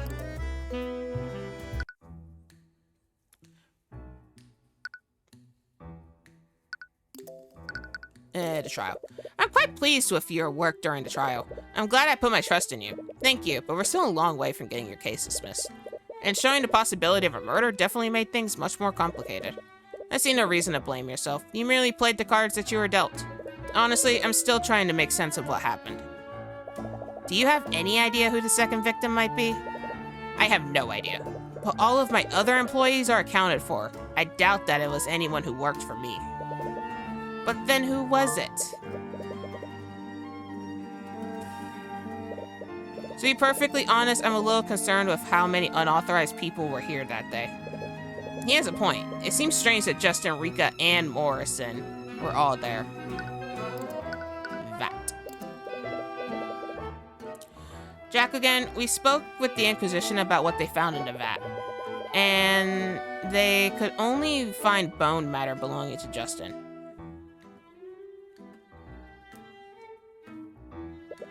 Well, that and several metallic shards. What? That can't be right. I know, I was hoping to find some hard evidence to prove my theory. I had to find another approach to prove it. No, that's not what I meant. There shouldn't be any solid matter in those vats. Are you talking about the metallic shards? I just assumed that those were some kind of magical byproduct. No, the refinement process requires that everything in the vats remains a liquid. Solid matter would absorb the liquid's magic properties and taint the entire batch. So those metal shards weren't supposed to be in there? Do you think they came from the broken pieces of the railing? Possibly. We'll probably want to double check with the commander to make sure. But this is definitely strange. You'll need to take a moment to work through all this. From what Drakugan said, there shouldn't have been any solid matter in those vats. We've already confirmed that the bone matter they found came from Justin's body, but that leaves another question. How did the metallic shards appear in the vats?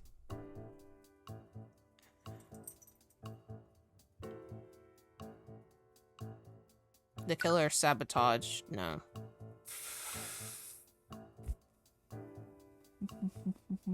A metal object was thrown into the...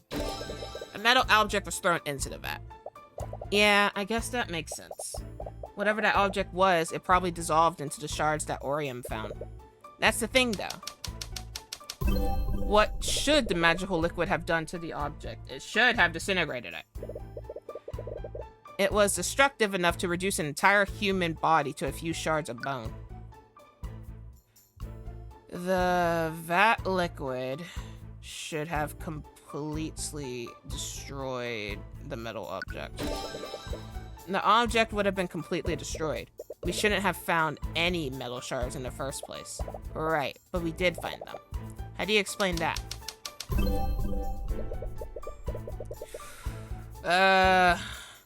That night something happened that prevented the metal object from being fully destroyed. The vat liquid neutralized shortly after the accident was reported. When Noah Morrison reported the accident, the workers immediately neutralized the liquid's magic. They did this to attempt to save Justin, but it would have also stopped the liquid from destroying anything else within the vat. So that's why we found those metal shards. And whatever the metal object was, it was only partially destroyed. This means that it fell into the vat around the time that Justin fell into the vat. If it fell a while before the accident, it would have dissolved completely. And if it fell after the accident, it wouldn't have dissolved at all. Furthermore, whatever the object was, it was probably as large as Justin. So there wasn't a second body. There was just something large and body-like. Interesting. Lega. Do you think this metal object had something to do with the second victim? Maybe they were holding it when they fell. Nah, I think the second victim was the metal object. I'm not sure, but it's definitely possible. We should take a closer look at the metallic shards that Commander White found. Those shards might help us identify the second victim.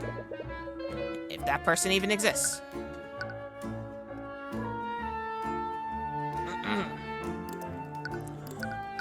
Let's move back.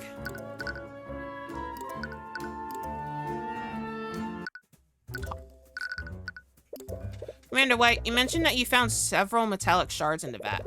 Do you mind if we take a look at them? Sure, just don't get any bright ideas about taking anything. You also want to avoid touching them with your bare hands. The liquid is neutralized, but it definitely ain't good for your skin. The commander motions to one of the Inquisition Knights. After a few moments, he brings back a large barrel filled with metallic shards. What? There were that many? What could have possibly fallen into the vat? Well, I guess we should get started. Ugh. You spend some time closely inspecting the metallic shards of Celeste. The shards are only the size of a small rocks, and it's difficult to find any discerning features. Any luck on your end? No, I haven't found. Celeste? I think I found something. I'm not exactly sure what it is, though. Celeste pulls out a metal shard with some sort of engraving on it. Unlike the other shards, this one looks far less damaged. The engraving on it looks like some sort of crest. That's the crest of House von Sanctus. Isn't he the noble that's charging Dracogen? Metallic shards has been updated in your notes. Well, I doubt that Lord Von Sanctus was the second victim. Aster, do you know who would have a house emblem like this? Normally, only the Lord's retainers would have the emblems of his house. Well, I doubt that Justin was the one who had this in his possession. Do you think one of Von Sanctus's retainers fell into the vat that night? It's definitely possible, but if that did happen, why haven't we heard about it? Lloyd Von Sanctus would have the resources to keep something like that out of the public eye. The only way to know for sure would be to ask him ourselves. But even if we could talk to him, he would never cooperate with us. You glance at the prince. Someone of his station would have no trouble meeting with Lord Von Sanctus. An idea begins to form in your mind. Unless... What is it, Mr. Cuthbert? Aster, do you think you can help us interrogate Lord Von Sanctus? Really? You need my help? I love this guy. My new favorite character, guys. Introducing Aster de Wavengard, Prince of this kingdom. In this instance, it'd be very difficult to speak to him by ourselves. But as the Crown Prince, he'd be much more inclined to speak with you. Of course, I'd be happy to help. You might be overplaying your hand by utilizing Aster this way. You're still wary of the prince, especially since he was one of the few mages at the scene. Will this really work, though? It's not ideal, but it's the only lead we have so far. But it still bothers you. Why haven't you found any bone matter from a second person? Maybe you're overthinking it. You should pursue every lead and see where it takes you. And to do that, you need to find out where Lord Von Sanctus is.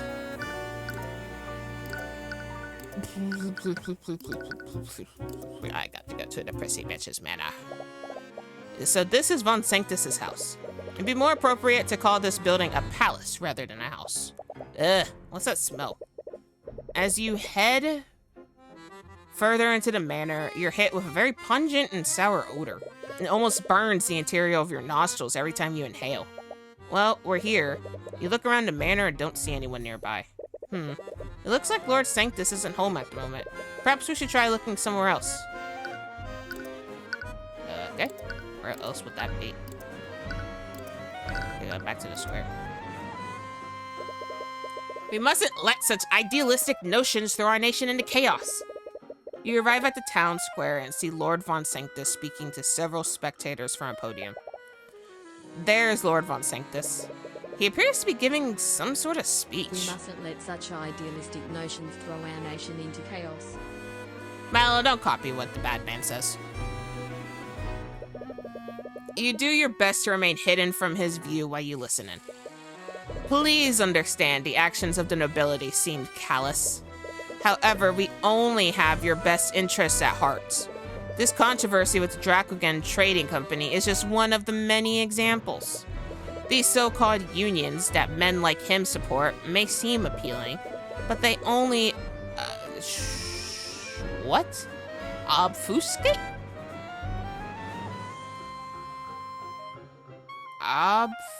Obfuscate? And hinder the nobility from protecting the working class. Men like Stefanik Dracogen are merely charlatans. They only seek financial gain by strong-arming your true benefactors. True benefactors? What a joke. Another word for make it harder to notice / read / understand. Well, the word itself is that definition. I knew that Von Sanctus was wary of Dracogen, but I never expected him to utilize this zealous about getting rid of him. I think it's less about Dracogen specifically and more about what he represents. What do you mean? The Dracogen Trading Company has presented tangible proof that its policies are both effective and profitable. Even businesses that have no affiliation with him have started following his example. Von Sanctus is merely a relic of the past, and I think he knows that his archaic ideals won't survive in this landscape. I can only hope that our Grand Kingdom recognizes this danger as I have. The pompous noble leaves the podium as the citizens ponder his words. Ugh, what a load of garbage. It's obvious that Von Sanctus knows his days are numbered. But look at what happened.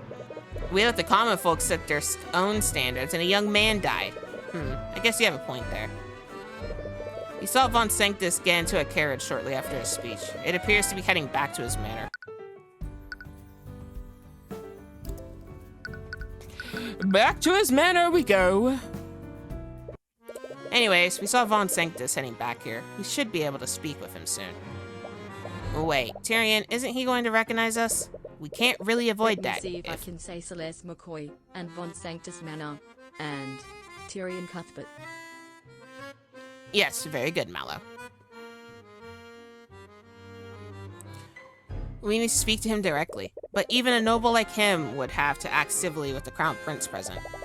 You mean like how you civilly embarrassed and insulted him a few days ago? Right, you completely forgot about the chess tournament.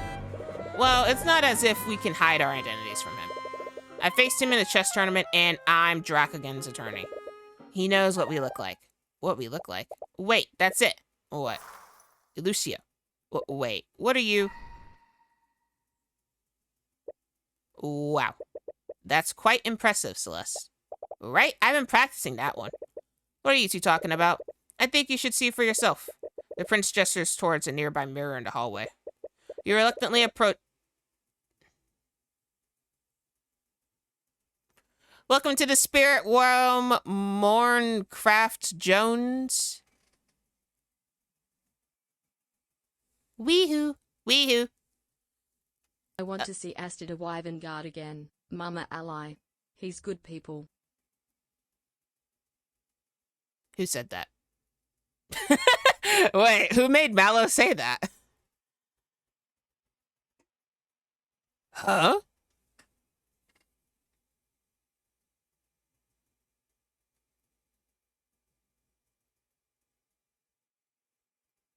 Hold up. Who? Am I not seeing a message? Oh, brain broke.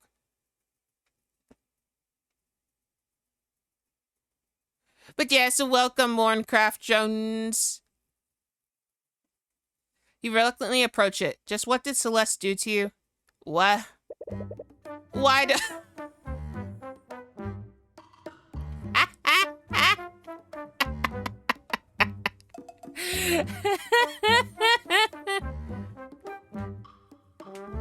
do I look like Reese Rudolph? Oh my stars. Yes, Lila. Mark has returned.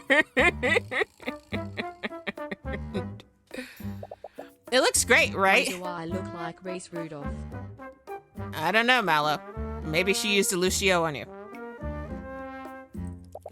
Eris taught that one to me. Do you honestly expect him to fall for this? He's probably a powerful mage. He'll see right through this. Are you telling me that the Crown Prince is here? Why didn't you notify me sooner? You hear Von Sanctus shouting at his attendant from down the hallway. He seems to be quickly heading this way. Uh-oh. You might want to disguise yourself as well, Celeste. Don't encourage her. This is extremely illegal. Right, look, you should just dispel this ridiculous disguise, and he's almost here. I can't think of anyone. I'm terribly sorry for keeping your highness waiting. Lucio. Did she just... What was that? What are you talking about? I could have sworn that I heard something. She did not! I didn't hear anything either. You must be imagining things. She did not. She did not! Oh, my stars.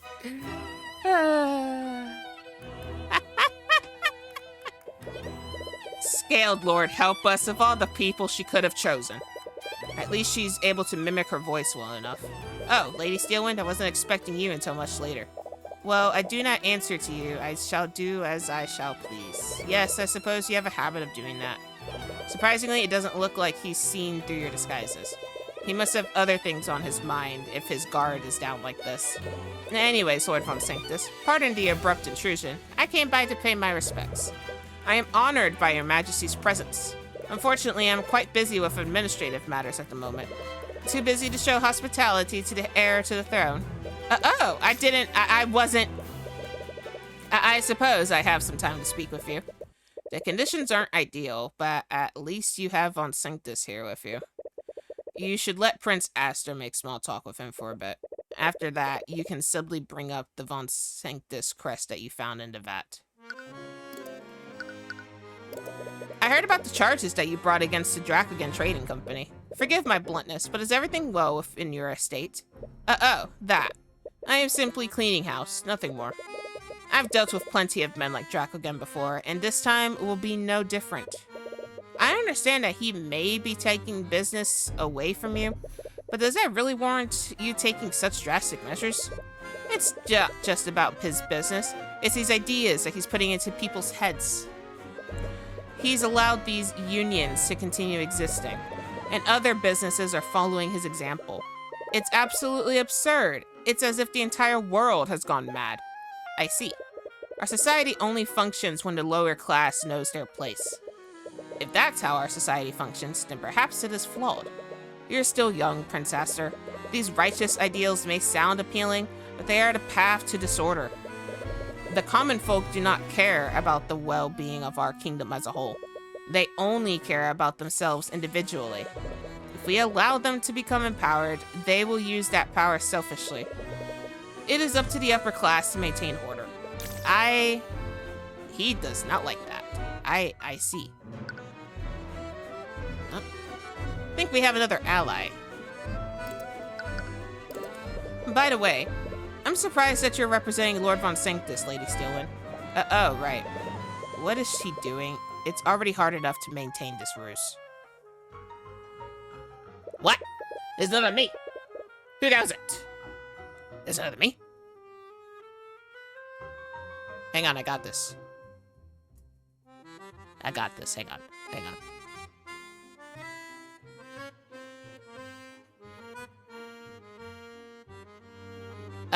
Well, there's something wrong with this.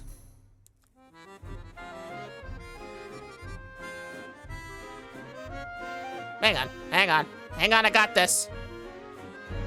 I got this.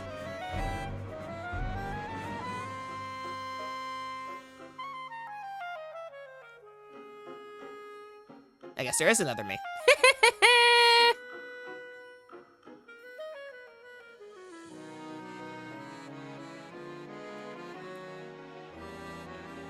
We'll just shrink low me down a bit.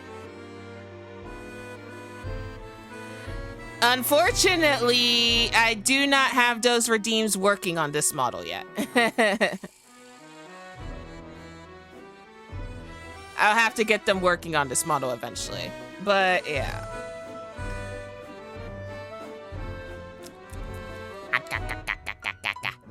I'll get them working eventually. And we'll have little ice cream alley as a thing. But for now, we'll go back to the main one so you guys can use your redeems and stuff.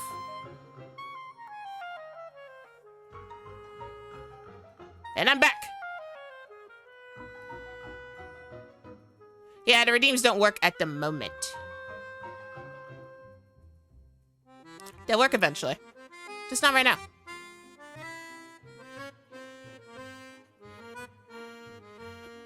I might have messed up the redeems because I switched models. Hang on.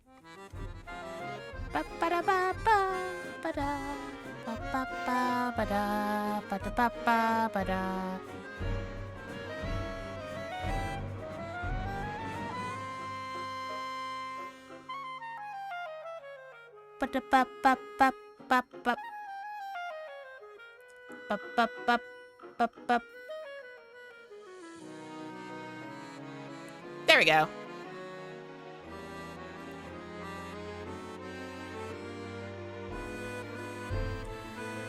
I knew that you recently became a prosecutor, but I never imagined that you'd represent a noble. Don't get ahead of yourself, Aster. What does that even mean? Let's not be coy, Lady Steelwind. If you must know, Your Majesty, how Steelwind and I came to an arrangement. The fair lady is so keen on wasting her talents on civil work. Given that, I might as well utilize her to my benefit. Do not speak to her like that. Ooh. Ooh. The prince didn't like that. Oh, I meant no disrespect. But rest assured, this is only temporary. I see. So you have an arrangement with Lucio Steelwind. seems that Aster is collecting his own information. By the way, Lord Von Sanctus, have any of your attendants gone missing lately? That's an oddly specific question. But no, all of my attendants are accounted for. You don't see any dissonant thoughts from the eye.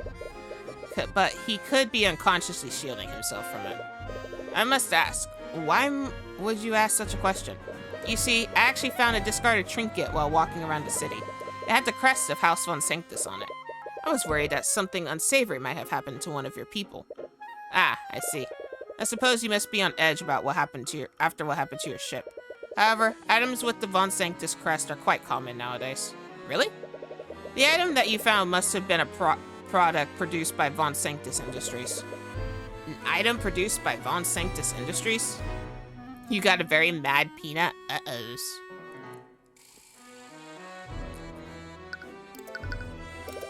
So the Von Sanctus crest is on some of the items produced by your company? Not just some of the items. The Von Sanctus crest is engraved on every product created by Von Sanctus Industries. As a result, people have come to associate the quality of our product with the quality of House Von Sanctus. Or at least they did until the hacks like Dracogen came out of the woodwork. So in other words, it's just branding. What type of products does Von Sanctus Industries produce? We used to produce magical accessories for mages, but now we produce all manners of products. As the head of the commerce in our kingdom, we've diversified our holdings. Oh. Ugh. That means the metal shard could have come from anything. It seems that this line of questioning led to a dead end. Damn it. Is it really impossible to identify where that shard came from? Do you sell your products to the Dracogen Trading Company? Yes, of course I do. Despite my misgivings with Dracogen, it would be foolish of me if I didn't do business with him. That means that there are Von Sanctus products in the Arcane Refinery. You're called Von Sanctus Industries, after all. That's true. The metal shard could have been from some sort of industrial tool. Just what are you implying, Lady Steelwind? A twinge of nervousness through the eye? Does he know something? Why would he get so defensive over a question like that? Was there a Von Sanctus product in the refinery on the night of the murder? She misspoke and said murder instead of accident. But that is evoking a reaction. Answer the question, Vaughn. Celeste attempts to loudly slam the tip of her cane on the ground, only to realize that her cane isn't actually real. She uses her balance and tips over a nearby vase. The vase shatters on the ground, creating quite a mess of broken shards and water. Lady Steelwind, are you okay? Celeste immediately regains her balance and tries to act as if nothing happened. I'm not paying for that. Ah!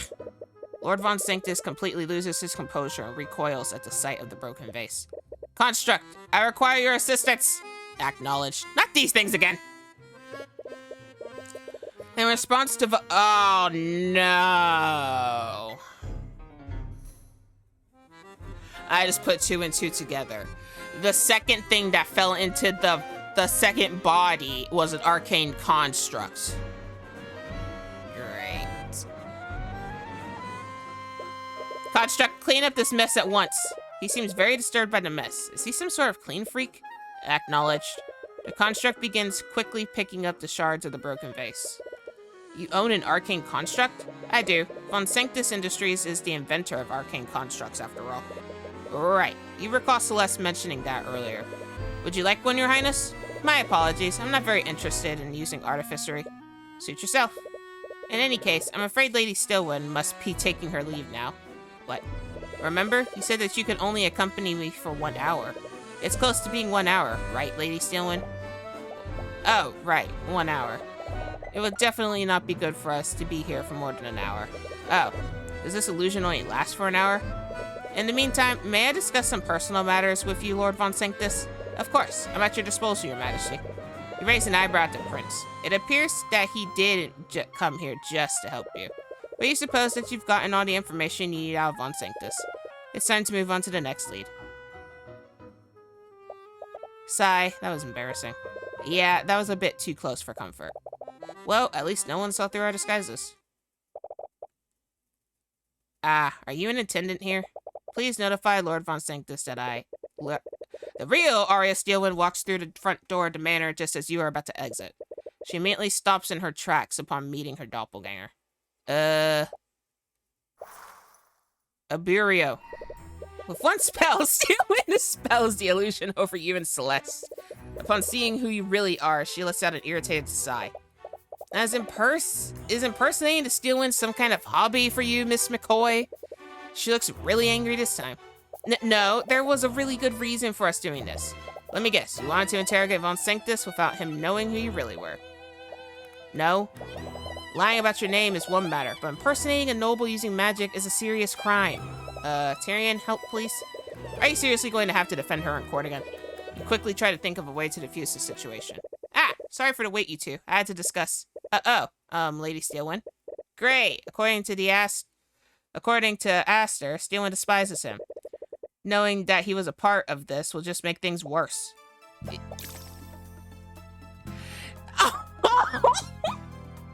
She doesn't hate him. She has a crush on him.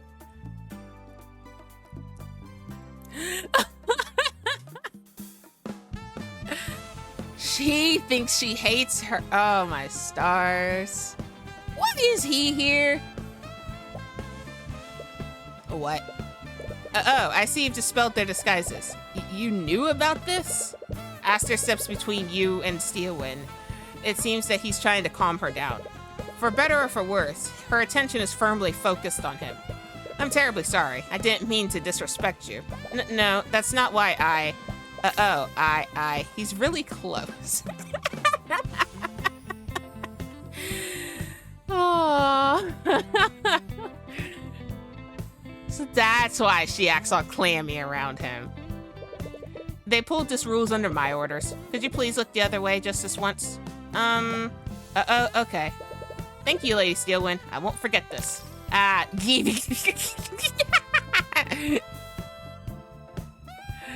Oh, my stars. I need to go. Well, that was certainly something. I'm sorry you two had to see that. What? It's as I said before, she absolutely detests me. Oh, my poor Aster. No, she does not. You saw it, didn't you? She could barely look me in the eye. Oh my god. In any case, we're starting to run out of time. We should head back to the refinery. We still don't know where the metal shard came from. From what Von Sanctus told us, I don't think we can find out exactly where it came from. In each of Von Sanctus's products has the crest. It could be any number of things. But hopefully Dracogen can help us narrow that list down. If it did come from some kind of industrial tool, he might be able to check if any of the refinery's tools are missing. You just hope he can provide you with some kind of lead. This one. Hello again, Mr. Cuthbert. I hope you have good news.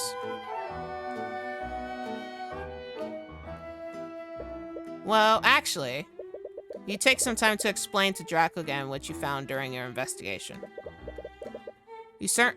You're still uncertain about the identity of the second victim. That metal shard with the Von Sanctus crest is your best lead right now. I see. With that said, do you have any tools that you've purchased from Von Sanctus Industries? I do. He personally sold me quite a few when I first arrived in the city. I even purchased a security system for the refinery building from him. Really? Did you purchase anything else from him? Well, he also tried to sell me some of those arcane constructs. He told me I could be the first person in the Runix to own such an innovative technology. But I turned him down. Really? But they seem so useful. I don't feel comfortable trusting machines to handle the work here. Those constructs require very specific instructions, and they lack common sense. That's true. We saw how unreliable they could be during the Nightgrave case. He heavily emphasized how exclusive this deal would be for me. Looking back on it, he's probably trying to make me dependent on his services. Yeah, I guess you made the right choice by refusing his offer. Products from Von Sanctus has been added to your notes. Anyways, have any of the tools from Von Sanctus Industries been reported missing?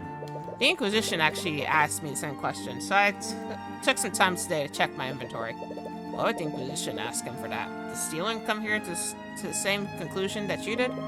There was one tool that was unaccounted for. Really? What kind of tool was it? A rod of mending. It's a large tool that we use to repair damage on the machines. A tool for repairs? How large was it? Quite large, actually. It's got a rod, but it's more like a large cylindrical tool. It requires 2 people to properly carry and use it. Wait, a repair tool like that would be used... that would use transmutation magic, right? That's right. Well, the rod of mending was the thing that weakened the guardrail. Is that possible, Dracogan? I suppose that is possible. Now that you mention it, if I recall there being a way to reverse its effects. You never even considered that the transmutation traces were left by an artificery tool. That does lift some suspicion off of Aster. Rod of mending. Interesting. Someone could have sabotaged the rail with the rod, and they might have thrown it into the vat to cover their tracks. But it didn't completely dissolve. That would mean that they threw the rod in close to when Justin fell off of the walkway. It can't be a coincidence that these 2 events happened so close to each other. And we still have no idea who actually broke the guardrail. We didn't find a second body in the vat. And we don't have evidence that proves a second victim even exists. I feel as if we have more questions than answers at the moment. We've learned a few new facts about the case, though. And the Inquisition has verified the traces of transmutation on the guardrail. The burden of proof is still on the prosecution to prove that Dracogan is at fault. Even if Steelwind has a proper explanation for that, I can counter her with the facts we've learned thus far. Hell. I just hope that this trial goes as smoothly as you're describing. It rarely ever does. But knowing that would just needlessly stress him out. Regardless, I appreciate the work that you've done thus far. I'll leave things in your capable hands. You just hope that you don't encounter any more curveballs tomorrow. Yes, I would like to say. I would indeed like to say this. We're going to court.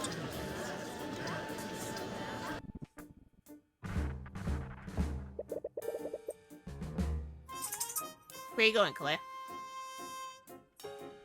Well, I guess Kalea doesn't want to stay for the trial. Court is now resumed for the trial of Stefanik Dracogan. Let us review the proceedings from 2 days ago. At first, the facts of the case seemed very straightforward. The victim, Justin Way, put his weight on a poorly maintained guardrail on the refinery grounds. Said guardrail broke, causing Justin Way to fall to his death. However, the defense presented a shocking piece of evidence in the previous proceedings. Traces of transmutation magic were found on that same broken guardrail. This new evidence implies that sabotage, if not outright foul play, played a part in the death of the victim. This evidence is also accompanied by conflicting testimonies from witnesses. All of these elements have thrown quite some doubt on the validity of the prosecution's case. Yes, however, the prosecution maintains that Dracogan Trading Company is at fault for Justin Way's death. Even though someone may have sabotaged the guardrails, the prosecution acknowledges that sabotage may have occurred at the scene of the accident. However, we also believe that there are several factors in this case that the court is overlooking. That judge, man, I'm surprised he hasn't broken his gavel. That would have been kind of funny if he just broke his gavel at the end of the game. As we all know, several witnesses were present at the refinery at the time of the accident. The harbor master was showing a patron around the refinery. Rika Tudor was making a food delivery and entered the building. And of course, the victim, Justin Way, was obviously present as well. Each and every one of these people had no business being in the refinery that night. In the case of the harbor master and his patron, it would be hardly reasonable for anyone to stop them. We doubt anyone would stand in the way of the Crown Prince. That may be, but Justin Way worked in the freight division and should not have been at the scene. I've already verified this with my client. The victim was not authorized to be in the refinery building. And who stopped Justin Way from entering the area unauthorized? Isn't it the defendant's duty to prevent such individuals from entering the building? My client can't be held responsible for Justin's breach of the set protocols. And you surely can't hold my client responsible for someone sabotaging the guardrail. This so-called sabotage is only theoretical until a proper culprit is found. I might be compelled to agree with you, Miss Stillwind. After all, there's no hard evidence that proves the traces of transmutation were left by a specific spell. What kind of mental gymnastics is that? Every part of the guardrail that had traces on it was rusted. Ugh, they're bending the context of what happened to suit their purposes. Hard evidence means everything here, and the rod of mending has been reduced to shards in that vat. Without the completed rod, you can't prove that someone used it to sabotage the guardrail. Regardless, is it not the responsibility of the Dracogen Trading Company to ensure that its employees do not wander into restricted areas? Blaming a potential saboteur puts the cart before the horse. It doesn't just stop with Justin Wei either. Why was Rika Tudor able to enter the building? She doesn't even work for the refinery, yet she was able to waltz into the building without any trouble. Actually, Stillwind does have a point about Rika. Shouldn't something have stopped her from entering that area? You doubt that Dracogen would show that kind of negligence. If that's true, I believe that we should hear this from Miss Tudor directly. Let's hear how easily she gained access to her refinery on the day of the accident. We've already anticipated that. Rika Tudor is prepared and ready to testify. Very well then. Bailiff, please escort Miss Tudor to the stand. Here we go again, guys. Miss Tudor, are you aware of why you've been called here today? Yeah, I've heard everything from the gallery. Then you have no problem answering the following question. Did you encounter resistance when you entered the refinery the night of the accident? Witness, may I remind you that you are under oath to tell the court everything that you know? Failure to do so is a crime. No one tried to stop me. So sorry, Tyrion. You have nothing to apologize for, witness. The only one at fault is the Dracogen Trading Company and their negligence. Hey, that's... For the record, please testify in detail about how you entered the refinery that day, Miss Tudor. Okay.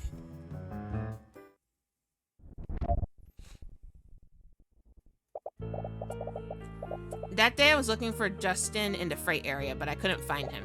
I decided to look for him in the refinery's main building. There was some kind of magical door leading into it, but it was unlocked. Nothing really stopped me from entering the refinery building.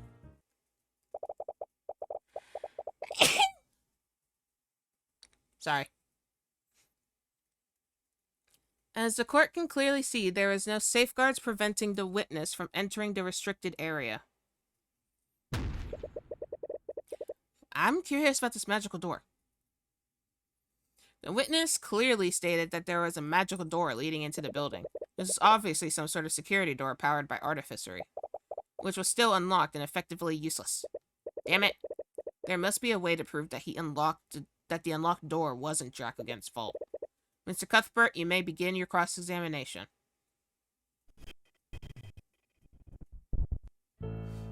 I'm curious about this magical door. By magical door, do you mean that it was a door powered by artificery? Yeah, I have a door like it in my restaurant too. But this one looked a lot more complex. Why would you or Dracogen need magical doors anyway? The one in my cafe magically locks the shop when I close it for the day. I guess the door to the refinery building was for the same thing. But that means that there was a mechanism to keep out unauthorized personnel, which was effectively useless. The witness entered the refinery and encountered zero resistance. Furthermore, the Inquisition has already logged the specs for the door. The only entrance to the refinery building is a door with an artificery lock. Magical keys can be used to unlock the door for 5 seconds. After these 5 seconds, the door automatically closes and the door and engages the lock. The lock can only be disabled by Stephanic Dracogen. The door could be physically prevented from closing, but this would trigger an alarm within the refinery's security system. Did you use a key to unlock the door, Miss Tudor? No, I didn't. As you can see from this report, Stephanic Dracogen was the only person capable of disabling the lock. I guess Mr. Dracogen kept the door unlocked during work hours. This means that it's entirely Dracogen's fault that the victim gained access to the building in the first place. But wait, that's not what I meant to... But that is what you implied. Unless you can prove that another person disabled that door. Actually, We can prove that another person disabled that door. So let's beat the shit out of somebody for this information. You can't refute that statement yet, but you might be able to work with this new information. Regardless, please add that last statement to your testimony, witness. Alright. There was some kind of, but it was unlocked. This one, Mr. Drac again must have disabled the lock. Present. Where's... No, that's his meeting. Lock. Where's his job? I have to go all these by one just to find it. Meeting. Where? Thank you. Miss Steelwind, you... Oops. Hit my mic. Miss Steelwind, you claim that my client expressed negligence by disabling the door. This is the reason why the security door was unlocked and why the current witness was able to enter the building. That's correct. Your client's negligence allowed unauthorized persons like Justin Wade to gain access to the building. And regardless of any sabotage, Justin Wade died because he was in said unauthorized area. And what if I told you that another person may have disabled the door? Not because of laziness, but for more nefarious purposes. What are you talking about? If you recall, the witness entered the refinery building and spotted Justin Wade afterward. This means that Justin Wade entered the building before her. So that begs the question, how did Justin Wade enter the building? The answer is obvious. He entered the same way the witness did, through the unlocked door. Not quite, Miss Steelwind. Since the trial began, we still haven't answered why Justin Wade entered the refinery building in the first place. He entered the refinery building with the intent of robbing my client's personal safe. I already told you, Tyrion. He would never do something like that. You feel a little guilty about insulting a dead man's name like this, but it's the only possibility that makes sense. I'm sorry, Rika, but there are things about Justin that you didn't know about. The truth is that he was desperately in debt to a crime lord named the Eye Taker, and he was extremely desperate to wipe that debt as soon as he could. Crime lord? I won't ask how you came across this information, Mr. Cuthbert, but what does this have to do with the disabled magical lock? Miss Steelwind, Justin owned a set of tools that he used for picking mundane and magical locks. The safe that he was planning to rob was located in my client's office within the refinery building. I have witnesses who saw Justin retrieve those tools shortly before the night of the accident. He clearly had a plan to disable any locks that stood between him and that safe. This means that it's entirely possible that Justin disabled the locked refinery door illegally. We're not actually going to bring them in, are we? Yeah, I'm kind of bluffing right now. You basically assaulted one of them. We both assaulted him, Tyrion. She says that as if it absolves her of any guilt. Hold on a minute. You can't just accuse him like that when he can't defend himself. I'm sorry, Rika, but his delinquent friends told me about his plan. He didn't want to rob Dracogen, but he needed the gold to wipe away his debt. If Justin wasn't the one that disabled the lock, that would only leave Dracogen. But there has to be an explanation where neither of them is guilty. She definitely believes in Justin, but a scenario where both Justin and Dracogen are innocent is too optimistic, if not impossible. But it's not as if you are entirely certain of what actually happened that day either. Alright, Rika. You knew Justin better than I did. Let's assume that you're correct. Neither Justin or Dracogen disabled the locks that day. How did either of you enter the refinery then? Well, someone must have disabled it before then. Wait, let me think this through. Okay. Plenty of people could have disabled the locks. Maybe one of the employees got lazy and forcefully broke it. There was also that nobleman who was with Mr. Morrison. He's a mage and could have used magic to do it. It could have also been one of the maintenance constructs. I saw one working on the machines. Maybe one of them broke the lock. Wait, maintenance constructs? Pause. Pause. Pause. Maintenance constructs.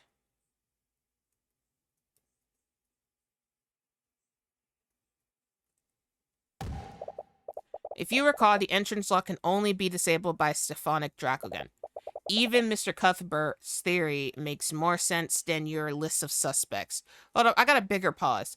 There shouldn't have been any maintenance constructs because Mr. Dracogen said that he didn't buy any of the constructs. She's right. It doesn't matter how many suspects she presents, none of them had the credentials to disable the lock. So why do you feel like something there is something else wrong with her testimony? The defense would still like to exercise the right to cross-examine the witness. What a waste of time. But the court agrees with Miss Steelwood, who also recognized Mr. Cuthbert's right to cross-examination. However, I would not allow the defense to waste the court's time. If nothing substantial is gained from your cross-examination, I will not hesitate to end it early. Understood, Your Honor.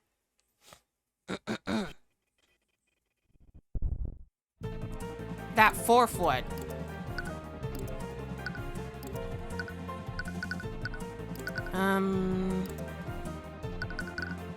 What do I present, though?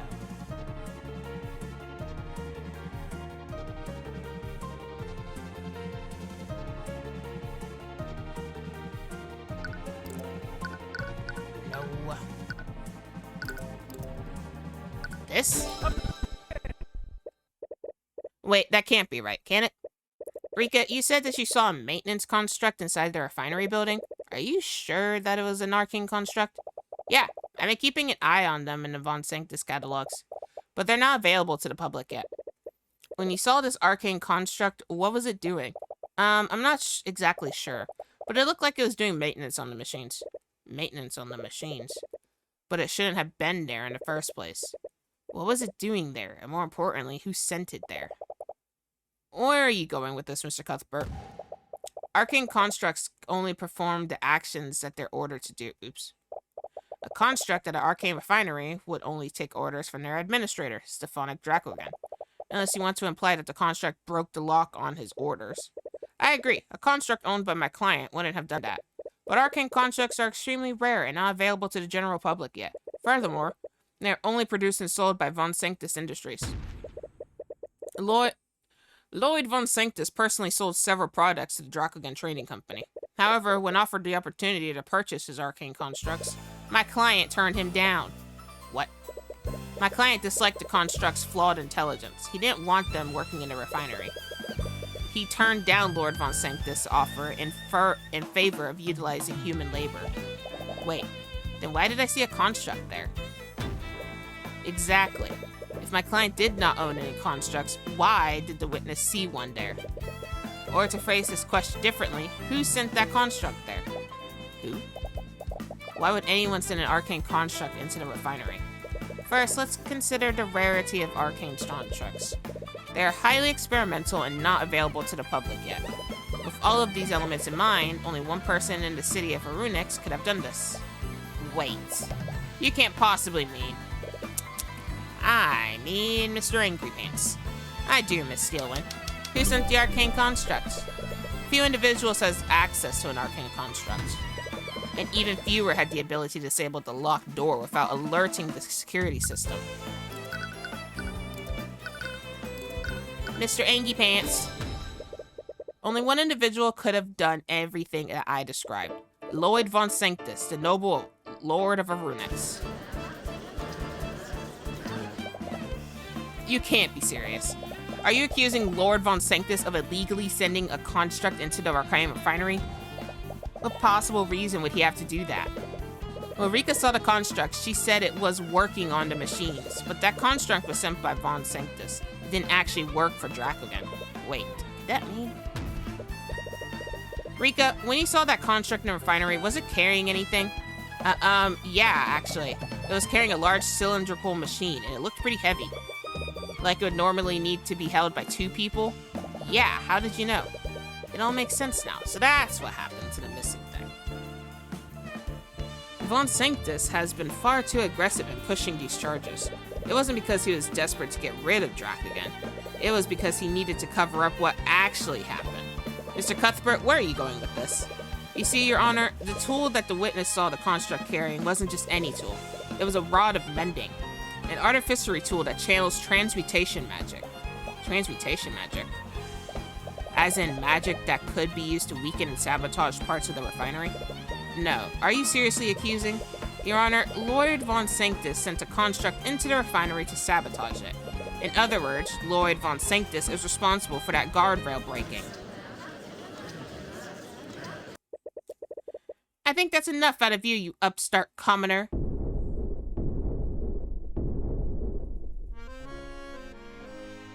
Oh, here's Mr. Pompous ass himself. The judge really needs to stop these guys from just barging out into the stand.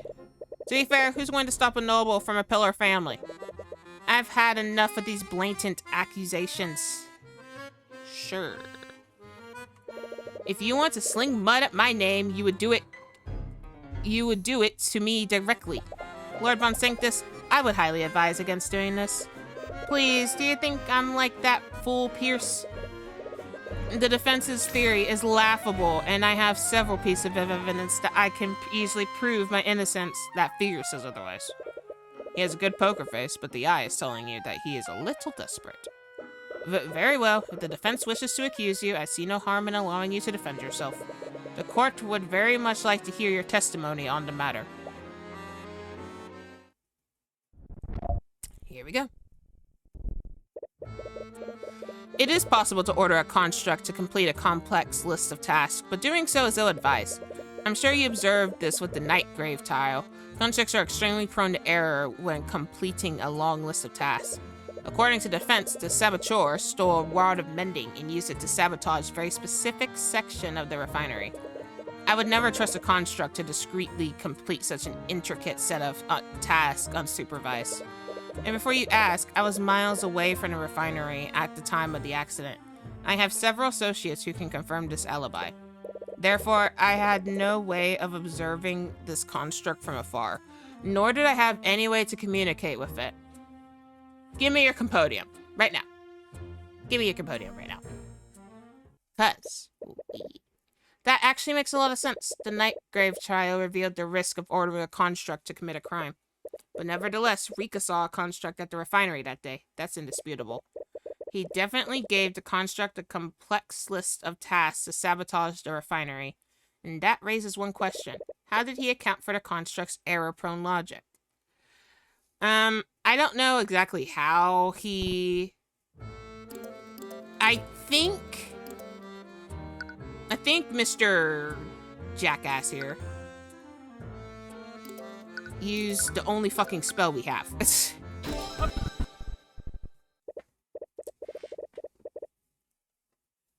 Apparently I was right. I was gonna say, I didn't know if that would work, if you had to be in, like, direct contact with the dude, or with the arcane, whatever the fuck machinery. Von Sanctus, you testified that there was no way for you to observe and communicate with the construct. Am I correct? Yes, I was at the meeting with Steelwind for the entire day. Anyone there could testify to that fact. I'm not disputing your so-called alibi, but it's not as airtight as you might think. What are you talking about? I was there at that meeting, Mr. Cuthbert. Lord Von Sanctus may have been absent in mind, but he was there physically. Absent in mind, so his attention wasn't focused on the meeting? Which means that his attention was somewhere else. I suppose you're correct, Miss Steelwind, but I still have one question for you, Lord Von Sanctus. Pah. And what would that be? Are you able to cast a send message spell? What?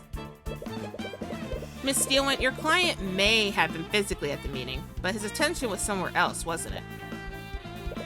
He could have used a combination of spells to view the construct during the meeting, and he could have used the send message spell to communicate with it over a large distance. If my claim is truly false, your client should have no trouble disproving it with his spell compodium. Well. Von Sanctus? You appear to be hesitating, Von Sanctus. Can I assume that you do know how to cast send message? If so, that would punch a gigantic hole in your alibi. Steelwind, you were there, weren't you? My attention was fully there. I need her to cover for me. The idea that I was communicating with a construct is absurd. I'm afraid that I can't say that, Lord Von Sanctus. Steelwind? I did find it odd. Your attention appeared to be elsewhere, despite the gravity of our discussion. And I seem to recall you speaking under your breath the entire time. I had always just assumed that you were muttering obscenities. But Mr. Cuthbert's explanation does seem plausible. What are you saying? Aren't you obligated to defend me? I'm obligated to represent you to the best of my ability. I am not obligated to forge your alibi for you. You little. Lord Von Sanctus, I'm afraid the court needs an answer. Are you able to cast the send message spell? Fine, I admit it, okay? I am able to cast send message. But that still doesn't prove anything. His voice betrays a hint of desperation. You have him right where you want him. Now is the opportunity to deal a final blow. So why do you feel so uneasy? There are still 2 details that don't sit well with you. When I looked to see what it was, I saw that Justin had tumbled over the guardrail at the walkway. Rika saw Justin fall over the guardrail, even though Von Sanctus sabotaged it. Then please enlighten us, Mr. Cuthbert. How could both of their testimonies possibly be true? Well, I think there's only one possible explanation. Both Miss Tudor and Mr. Morrison saw someone fall off of the walkway. But the person that Miss Tudor saw and the person that Mr. Morrison saw were 2 different people. The second person that fell into the vat is still unaccounted for. I swear, it was one of those stinking arcane constructs. Luckily, you didn't need to prove that the second person existed.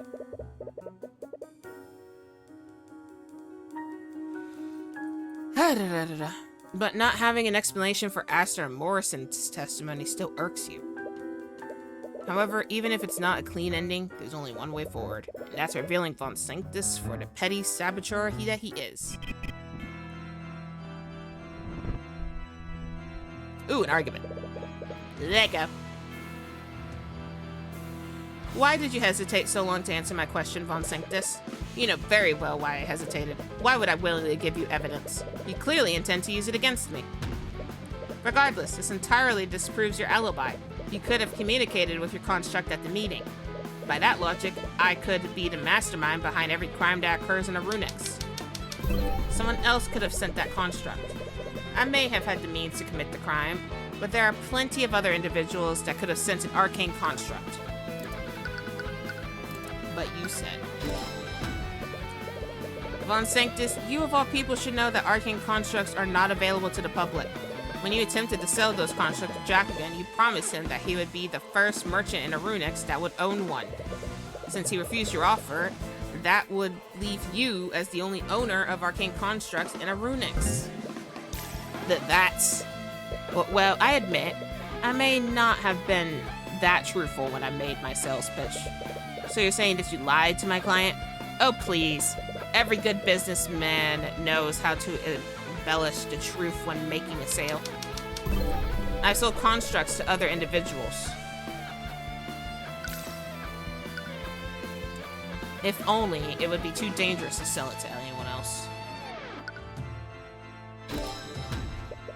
Frankly, Von Sanctus, I find that hard to believe. After the Nightgrave trial, you must have been a lot more fearful about who you sold your constructs to. You only tried to sell your constructs to Dracogan so that you could control him. You wouldn't have done that otherwise. Is that so? Then why don't you prove it? No, Von Sanctus, why don't you prove your statement? Show us any invoice that proves you made a sale to someone in a Runex.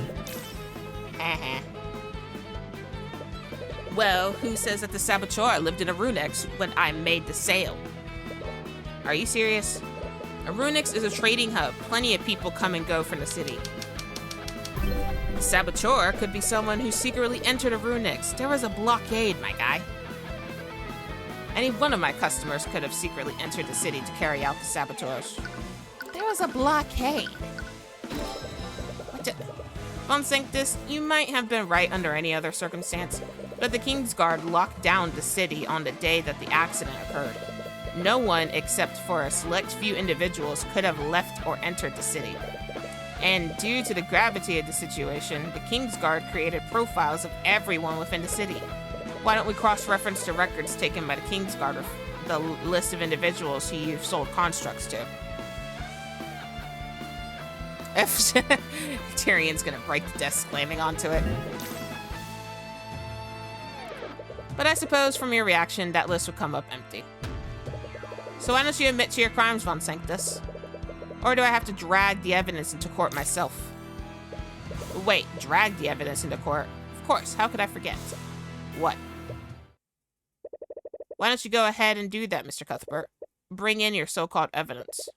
I don't know where this confidence is coming from. We can easily detect the traces of divination and transmutation on the constructs you own.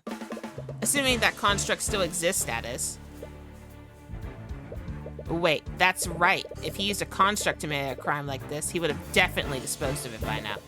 Even with the blockade, Arunix is a gigantic city. With his resources, he could have hidden it anywhere in the city. It would be a needle hidden within a town of haystacks. Good thing I know where it's hidden.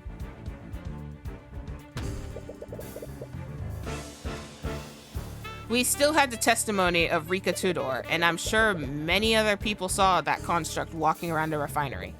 The common folk can hardly be trusted to recognize complex artificery. Without the actual construct, all you have are several unreliable witnesses. Tell me, Lady Stalewin, can I be convicted of such a serious charge with such evidence? No, I suppose not. Damn it, is he seriously going to get away with this? No, you still have one card up your sleeve. If you could just find out where he disposed of the evidence, you might be able to direct the Inquisition there. Come on, focus on his thoughts, Tyrion. Activate the Empowered Eye. Your undignified glaring will do you no favors. What? Why isn't it working? The Eye of Horus is a powerful tool, Tyrion. That's twice now that you've used the Empowered Eye to get out of a corner. If you keep relying on that one trick, you'll never grow as an attorney. One day, you'll find a witness that the Empowered Eye won't work on.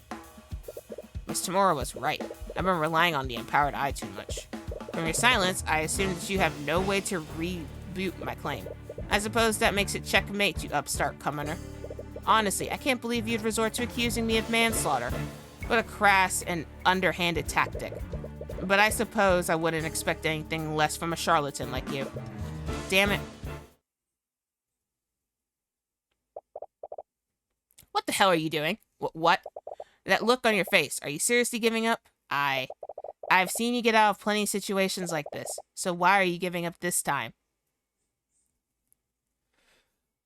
I'm sorry, Celeste, but I can't use my usual strategies. There's no way to find the evidence that we need. Seriously? There's always a way, Tyrion.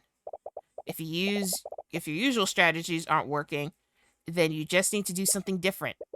She's right. You don't need to see directly into his mind to utilize your skills as an attorney. You may not be able to rely on the Eye of Horus this time, but you've always been able to rely on deductive reasoning. Well, it seems that you have no further questions for me. And you clearly don't have a shred of physical evidence to support your claims. I think I'll be taking my leave. I'm not quite done with you yet, Von Sanctus. Honestly, your desperation is almost pitiful. You should really learn to lose with dignity, Mr. Cuthbert. He's the last person you want to hear that from. Calm your mind and focus. You may not be able to read Von Sanctus' mind in the literal sense, but you can still extrapolate his plan and his actions. Let's explore my theory a little more and see for ourselves if there's no physical evidence. If you wanted to use a construct, you would have needed to maintain constant communication. So to prove that this communication occurred, we would need something that connects you to it. Which piece of evidence would connect a murder to Von Sanctus? Send message can normally only target a person, but arcane constructs probably don't count as people for the purpose of that spell.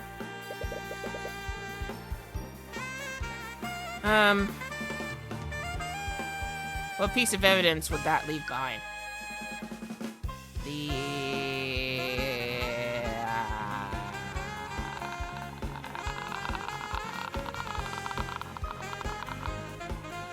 The object that Lloyd Von Sanctus attuned to. An arcane construct isn't a person, so you must have used an object attuned to your magic to communicate with it. Miss Stalewin, if we were able to find that object, would that tie your client to the sabotage? Hypothetically, yes. The Inquisition has divination magic, and they can use it to detect if an object is attuned to a specific mage. Good luck finding such evidence. If I did perform these acts, the remains could be anywhere in a Runix.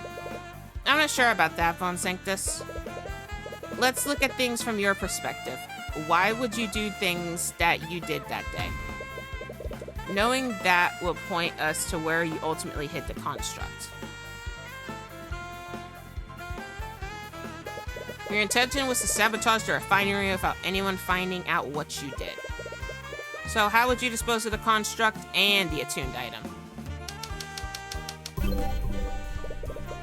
He needed to hide and or destroy it so that no one would be able to find it. Wait, destroy? The evidence was thrown into the vat of volatile liquid. You used the vat of volatile liquid. You suppose that makes sense. You found the remnants of the rod of mending in there too. But wouldn't that mean that the object is fully dissolved? Exactly. There would be no physical evidence for you to find. That's not necessarily true. You threw the rod of mending into the vat, and that didn't fully dissolve. What? The workers neutralized the liquid immediately after Justin fell into the vat. What? Neutralizing that liquid would have rendered it unsalvageable and useless. Doing that would have cost Dracogan a small fortune. Unlike you, Von Sanctus, my client values the lives of his co-workers over his profits. And because of that, the Inquisition was able to find pieces of bone matter and metal within the vat.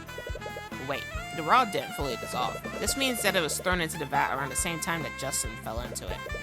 You wouldn't have thrown the rod into the vat until after you were done with your sabotage. And if you wanted to destroy the rod, you have destroyed all of the evidence that you needed to get rid of it. What piece of evidence would Von Sanctus also dispose of? It's already on it. You would have also destroyed the arcane construct itself. That's ridiculous, I. Lady Steelwind, why aren't you? I told you before, didn't I? I will defend you to the best of my ability, but I will not fabricate an alibi for you. You must have ordered the construct to throw itself into the vat to hide any traces of your sabotage. A machine resembling a human threw itself into the vat. This means that anyone looking at the walkway would have seen this. That's it. The arcane construct was the second person that Aster and Morrison saw fall into the vat. That's why we didn't find organic matter from anyone other than Justin in there. The second body that Aster and Morrison saw was actually an arcane construct. How are you? Wait, Rika was sure that she saw Justin fall off of the walkway. After she notified Aster and Morrison, they saw the construct break the guardrail and fall into the vat. Wouldn't that mean that the construct disposed of itself after Justin Way fell off of the walkway? Why would you order it to do that? Because it never happened. Your logic is flawed. He's getting stressed out. Maybe you should try using the Empowered Eye. No, you don't need it this time. You're so close to figuring this out, you can feel it. So think. If he was observing the construct using magic, he must have seen Justin fall. If for some reason, he reacted by sabotaging the guardrail. Why did Von Sanctus sabotage the guardrail? Unless he did it all of this because he saw Justin fall. Von Sanctus wanted Justin's death to look like an accident. It's because you wanted it to look like an accident. Which means that it wasn't actually an accident. Oh, now you're accusing me of intentionally murdering the victim? Why would I ever do that? You said it yourself, my goal was sabotage. Committing murder would have brought unnecessary attention to what I'd done. But those constructs do have a habit of shoving people that are in their way. What if the construct pushed Justin out of the way, causing him to fall over the edge of the guardrail? He's figuring out everything that's happened from just a few clues. Hey, I didn't see you there. I was just walked past him. Acknowledged. But what? Hey, watch it. Quit shoving me. Wait, whoa. Holy crap, pull me up. I can't hold on for much longer. Ah, you idiot. What are you doing? What? Grab his arm and pull him up. Acknowledged. Ah! My hand! What the hell are you doing? Your grip is too tight. Stop that. Acknowledged. Ah! Wait, I can still... It may have been unintentional, but either way, you would have been at fault for Justin's death, not my client. And if the construct fell in after Justin, your attuned object must be somewhere in the neutralized liquid. No, it's even better than that. Constructs are made from a specific magical alloy, aren't they? I'm sure with a few divination spells, we can identify the metal shards from the construct and your arcane focus. Each and every one of those pieces of evidence points directly at you, Von Sanctus. You petulant little upstart. And that's checkmate, Von Sanctus.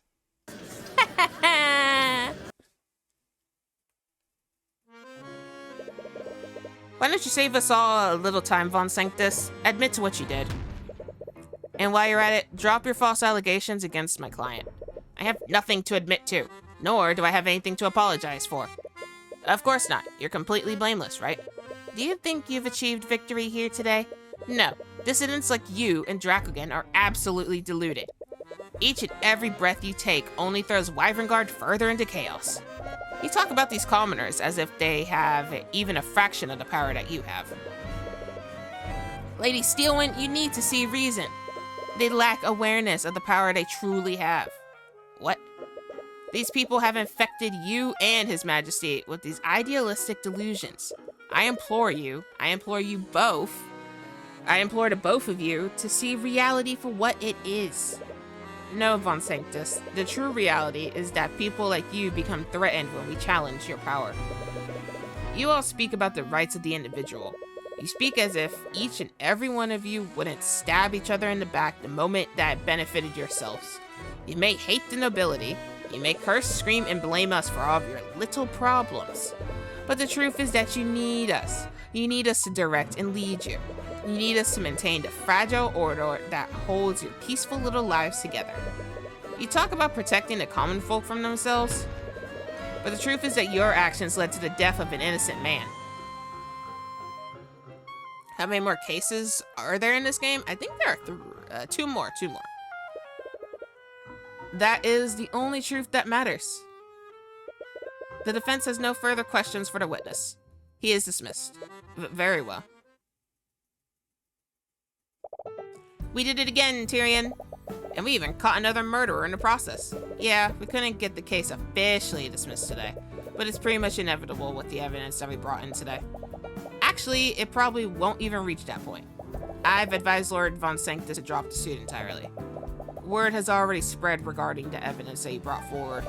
At this point, prolonging the trial would just harm his public image even more. That's great. Now you can build a case against him for Justin's death. About that, I'll probably be forced to recuse myself from any charges brought against him. What? Why? It's because you represented him in this suit, isn't it? It would be considered a conflict of interest to prosecute him yourself, even though you're probably the only prosecutor that would convict him successfully. Oh, okay. I like the game. It's going to be sad when it ends, right? I'm loving this game. You're correct. As the head of one of the Pillar families, he has the justice system dancing in the palm of his hand. He would definitely be quietly and swiftly acquitted. I would have never agreed to represent him if I had known about this. I'm truly sorry. Damn it, he must have had this planned all along. No, is he seriously going to get away with this? I wouldn't be so sure about that. Dracogan. He may be acquitted in the legal sense, but the court of public opinion is a different thing entirely. What do you mean? You brought forward a maraud of evidence against him, and I'm sure everyone in the gallery saw it too. Von Sanctus' power relies on his public image, and you quite handedly tore down that facade. He may walk free, but his power and ideals have taken a great blow. But is that seriously all we can do? His actions and recklessness resulted in the death of Justin Wade. He should be punished within the letter of the law. You're not wrong, Mr. Cuthbert. But sometimes we must take the victories that we can get. She's probably right. But there's still one thing that's nagging at me. Oh, and what's that? Why was your safe unlocked if nothing was stolen? If Justin had gotten into your safe, he would have He would have taken your gold with him. It wouldn't still be there. Considering that nothing is missing, I'd rather leave it at that. Really? Justin was a good man. I'd rather not taint anyone's memory of him, especially Rika's. Right. She was pretty upset about your accusations. Honestly, as soon as he broke into it, he probably changed his mind. Nothing was taken, so no harm was done in that regard. I suppose so. But I can't help but wonder what actually happened. Episode end. Teehee. It's him! The Eye Taker! It just makes no damn sense to me. The kid successfully robbed the guy days ago. No one saw him. No one even suspected him. But then he breaks into the place again? All so he could put back the stolen gold? Does that make any sense to you, Eris? Perhaps he felt remorse for his actions, Father. Father. That's your dad? Not everyone can betray the people they love so easily. And if that's true, I feel like there's a sense of tragic beauty to it all. If he had never tried to do the right thing, he would have never encountered a construct in the first place. He would have paid his debt and he would have still lived his life. It's true what they say. No good deeds goes unpunished. It's a shame about the gold, though.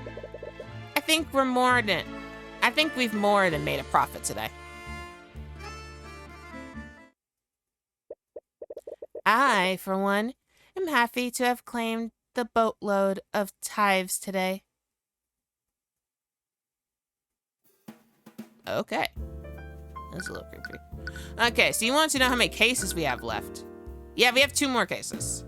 We have Severed Ties and Attorney of the Arcane. Father as in priest. No. I don't think that dude's a priest. I think that she meant father, as in father. Because that dude's the Eye Taker. But yeah, we have Severed Ties and we have Attorney of the Arcane, which means we start Severed Ties, not tomorrow, but Wednesday. And we'll probably get to Attorney of the Arcane next week. Or finish off Severed Ties next week and then start Attorney of the Arcane next week. Oh, wow, this game is really good, though. I'm loving it. But anyways, oh, geez, I didn't even notice the time. Kinda went a little over. Whoopsie. Oh's wells. I was like super into the case. But anyways, we'll be back tomorrow to play some TikTok with Angel Demon. But for now, let's see who we're going to raid, shall we?